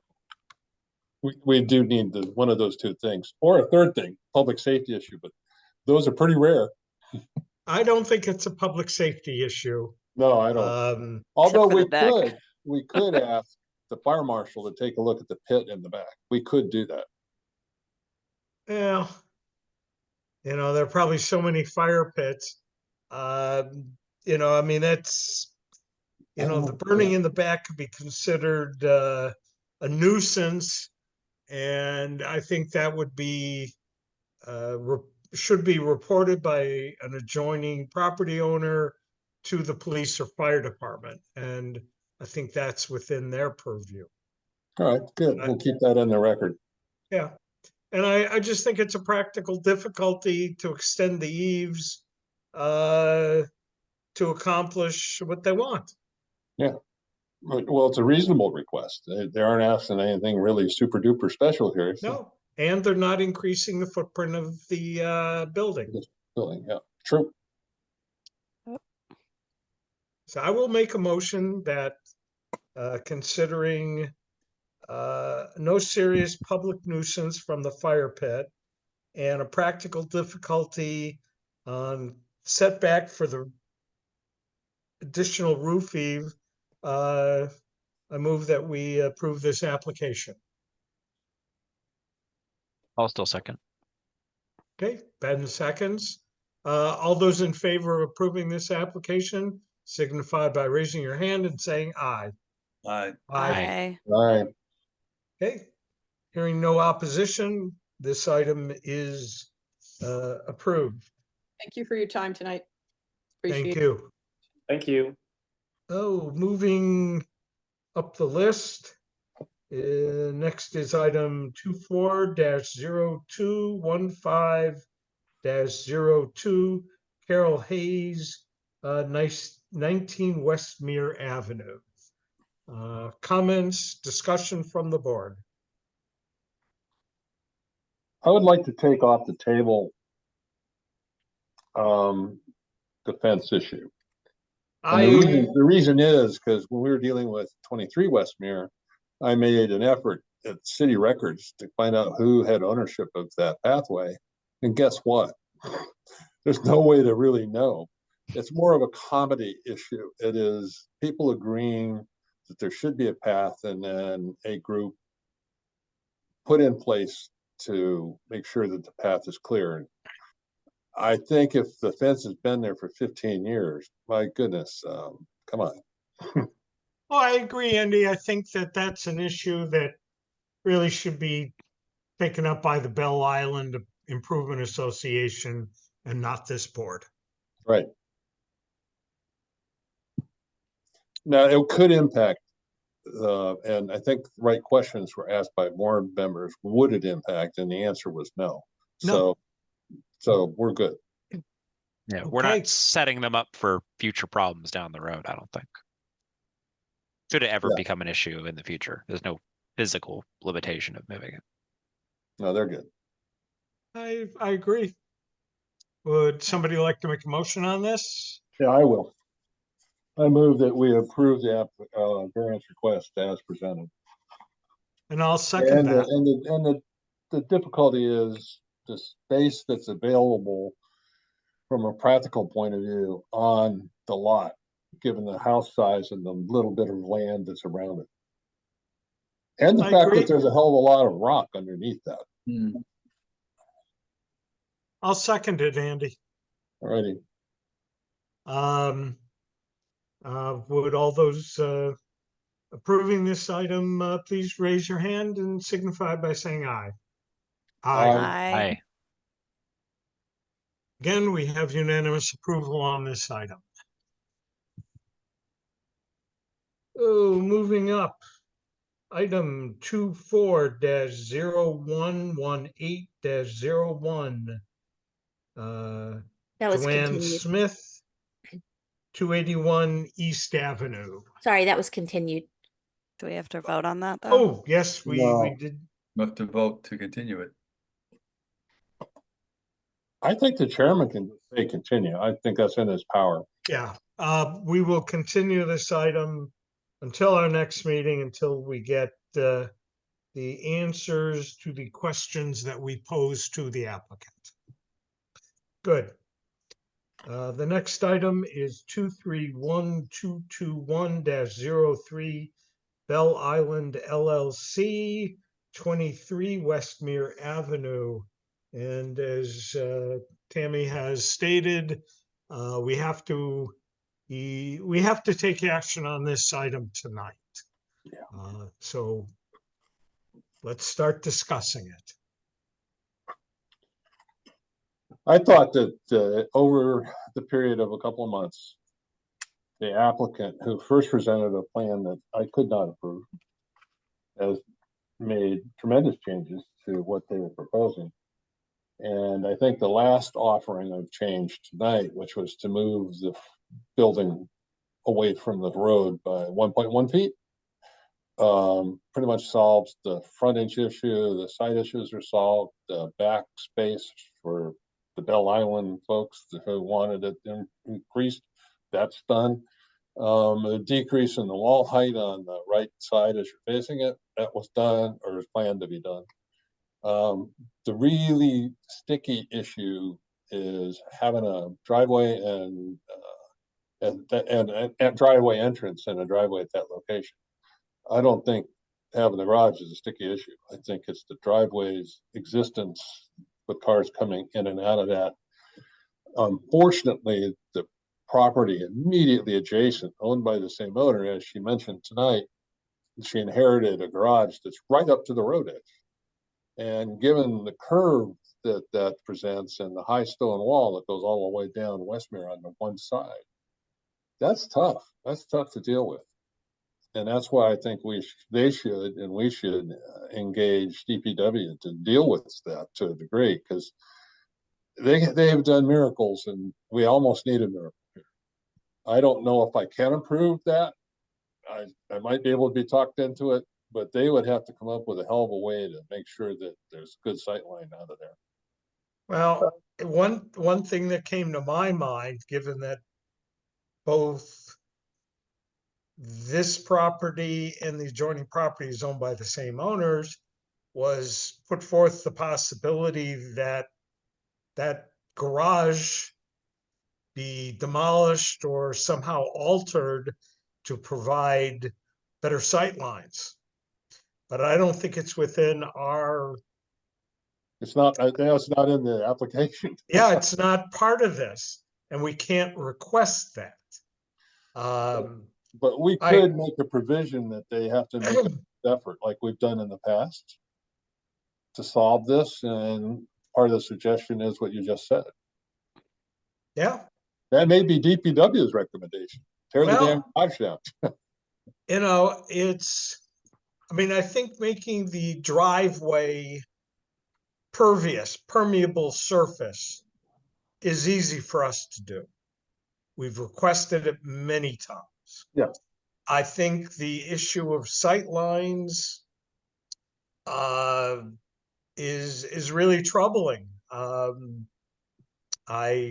have driven that. It's difficult, and you know, I think that getting DPW involved is a crucial key to this. And I would almost wish that it had been brought forward earlier so that the applicant could have engaged DPW and we could have received comments from that department. Right now, our back is kind of up against the wall. Do we approve it with conditions? You know, it's hard to approve something with conditions and then DPW turns around and gives us an entirely different solution that isn't part of our approval. So I think we've got some difficulties.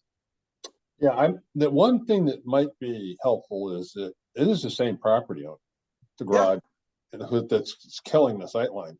And with that in mind, I think we could say there needs to be a reasonable effort to improve the sight line, which may also include taking down the garage or moving it or restructuring it to a carport or something different than blocking, because it's right up the edge of the road and Yeah. it blocks the sight line. You know, I mean, I am sure that garage was constructed Somewhere in the that way distant back, past. yeah. And certainly if it had been built in recent times, it probably would not have been approved, given No, its couldn't have been. location. Yeah, it couldn't have been. Yeah. So you know, I'm hesitant to approve this without some pretty strict conditions. Yeah. Well, I had Do we know suggested if, last time. Wait 1 second. I had suggested last time that they ramp the wall up rather than take the wall at its height all the way to the edge of the drive, thereby giving more sight line. In addition, we had said whether it's video or whether it's mirrors or whatever, if the mirror is placed right at the edge of their property, and I don't know the law on mirrors, so I'm not sure, but I've seen them around town. And people coming down the road, you put a large mirror there, you can see the person in the drive, and vice versa. The person in the drive can see somebody coming down from that direction. So that might be something we require. Okay. I agree with that. I think that's the first step in solution of problems with sightlines. It would have to be a stainless steel sign, highly polished, because a conventional mirror will only get vandalized and eventually not replaced. Well, we do have, I was noticing them today as I was driving around looking at properties. There are actually quite a few mirrors around. There are. We know if the applicant would have to be talking to DPW anyways at some point further along in their project, or would DPW not be relevant if we didn't like? Well, bring they're them going to in have to get for this? involved with site drainage. Yeah, it's not just one house, it's the whole damn road has a relatively tall stone wall on one side, which in some places is so old it's pushing at the top out toward the road, collapsing. And on the other side, you have lower houses and people park on the other side and people walk on the other side. And if you go down the road carefully, it's not a safety issue. Not everybody does that. Some people haul ass down that road, and that is a safety issue. I know nobody wants to hear, but speed bumps are sometimes unnecessary medicine in some of these areas. Yeah, no, they That's what I are. would have suggested. Some traffic calming would do wonders. Yeah, it forced people to slow down intermittently because of this situation. Yeah. It might help. Right there at the curve end, I don't know if y'all are familiar with it, but it's the bridge end, it's straight. At the center of Bell Island, there's a bit of a curve to Westmere that takes you around to a park-looking square. And that curve is where the real problem arises. Why don't we require these things? That they work with DPW to ameliorate the sightline problem, that they slant the wall down, that they put a mirror up, and that they move the front of the house back 1.1 feet. Okay, I just want to make a comment. I saw somebody had their hand raised. And I just want to inform the public that at this point, we are not taking any more input or comments from the public. This is a board discussion time period. Or from And the Andy, applicant, neither one. Pardon? Nor from the applicant. Nor from the applicant. Thank you for adding to that. You know, I do we want to put a grocery list of requirements on this I for think an so. approval? I think so. I Okay. think they've done a marvelous job of trying to constrain the build.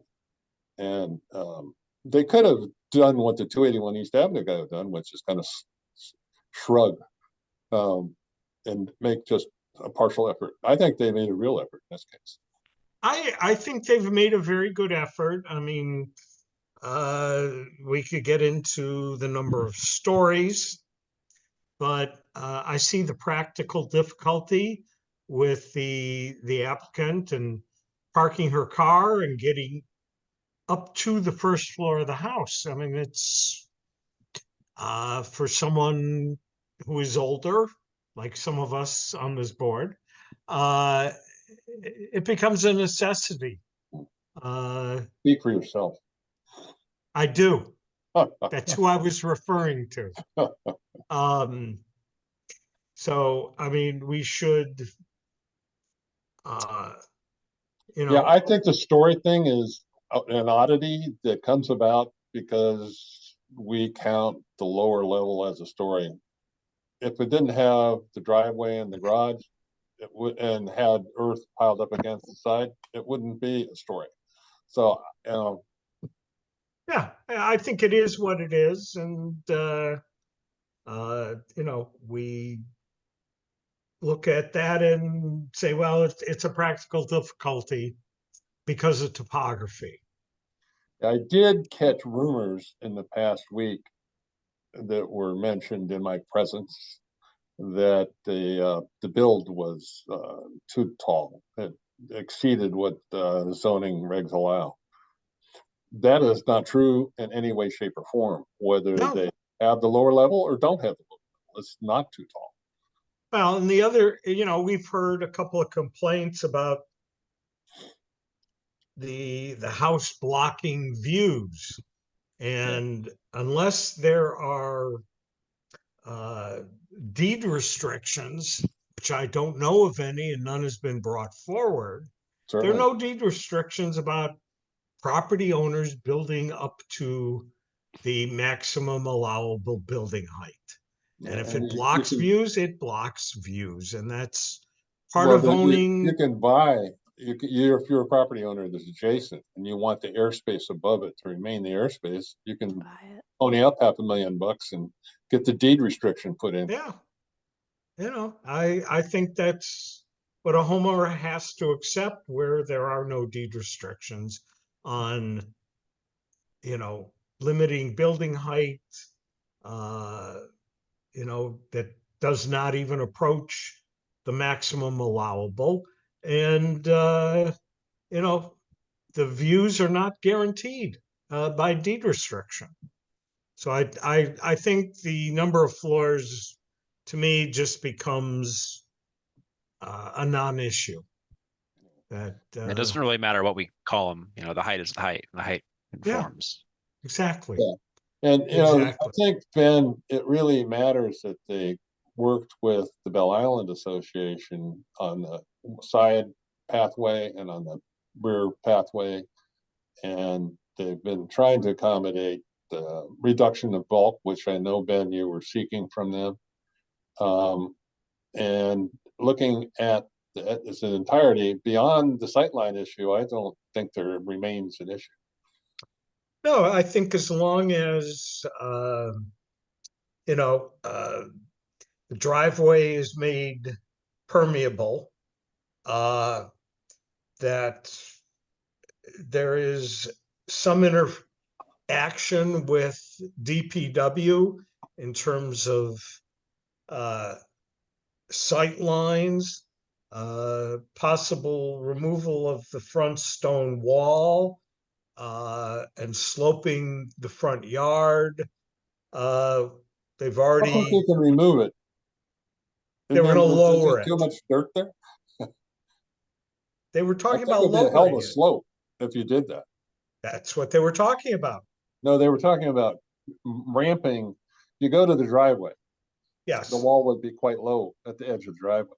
And it would, as you went toward the center of the property, the wall would ramp up. Okay. Yeah. Then that's what they were talking about. I agree. And the fact that they're moving the house back, I think, answers a number of our questions.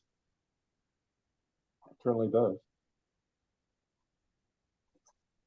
So if we can live with the sightline issue with restrictions that we mentioned, then I'm okay with this. Okay. Andy, you've Yeah. been taking notes. I'm going to turn to you to make a motion on this. Yeah. First off, we have to have a reference to the current revised plan that was submitted on the 20th. Is that right, Tammy? I Tammy, think the date was the so 28th, I think. whatever the last plan submitted information was the 20 what? I believe it was the 28th. Of what? Oh, sorry, February. Isn't today's date the 21st? And didn't they submit this stuff yesterday? They submitted the rendering yesterday. The plans, the latest revised plans came after the February 15th meeting, and I believe they are dated February 28th.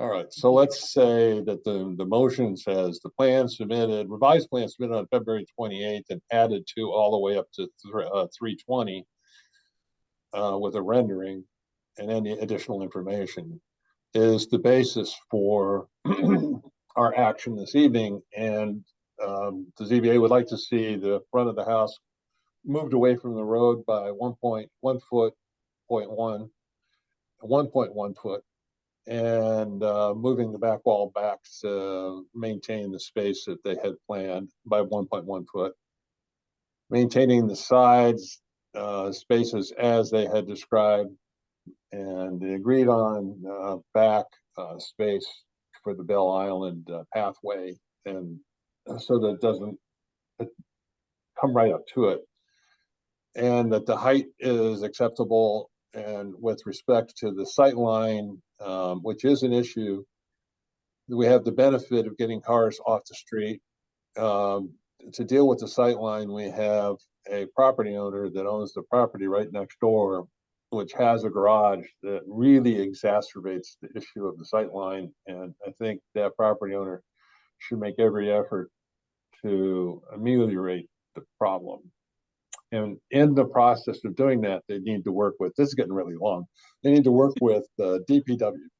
And DPW should be contacted by them and talking about dealing with Westmere, and they can contact their members of the Norwalk Council, and they can talk to 6 Dancing District Commissioners.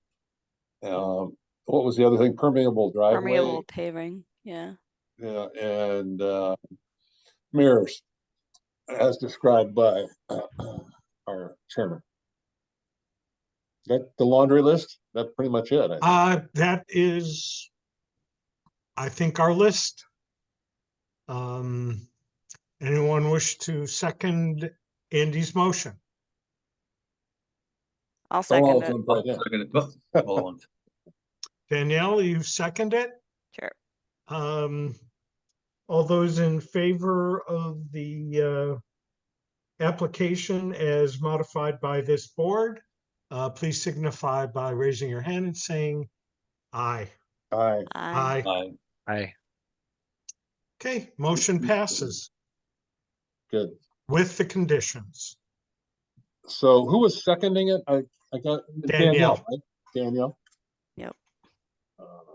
Okay.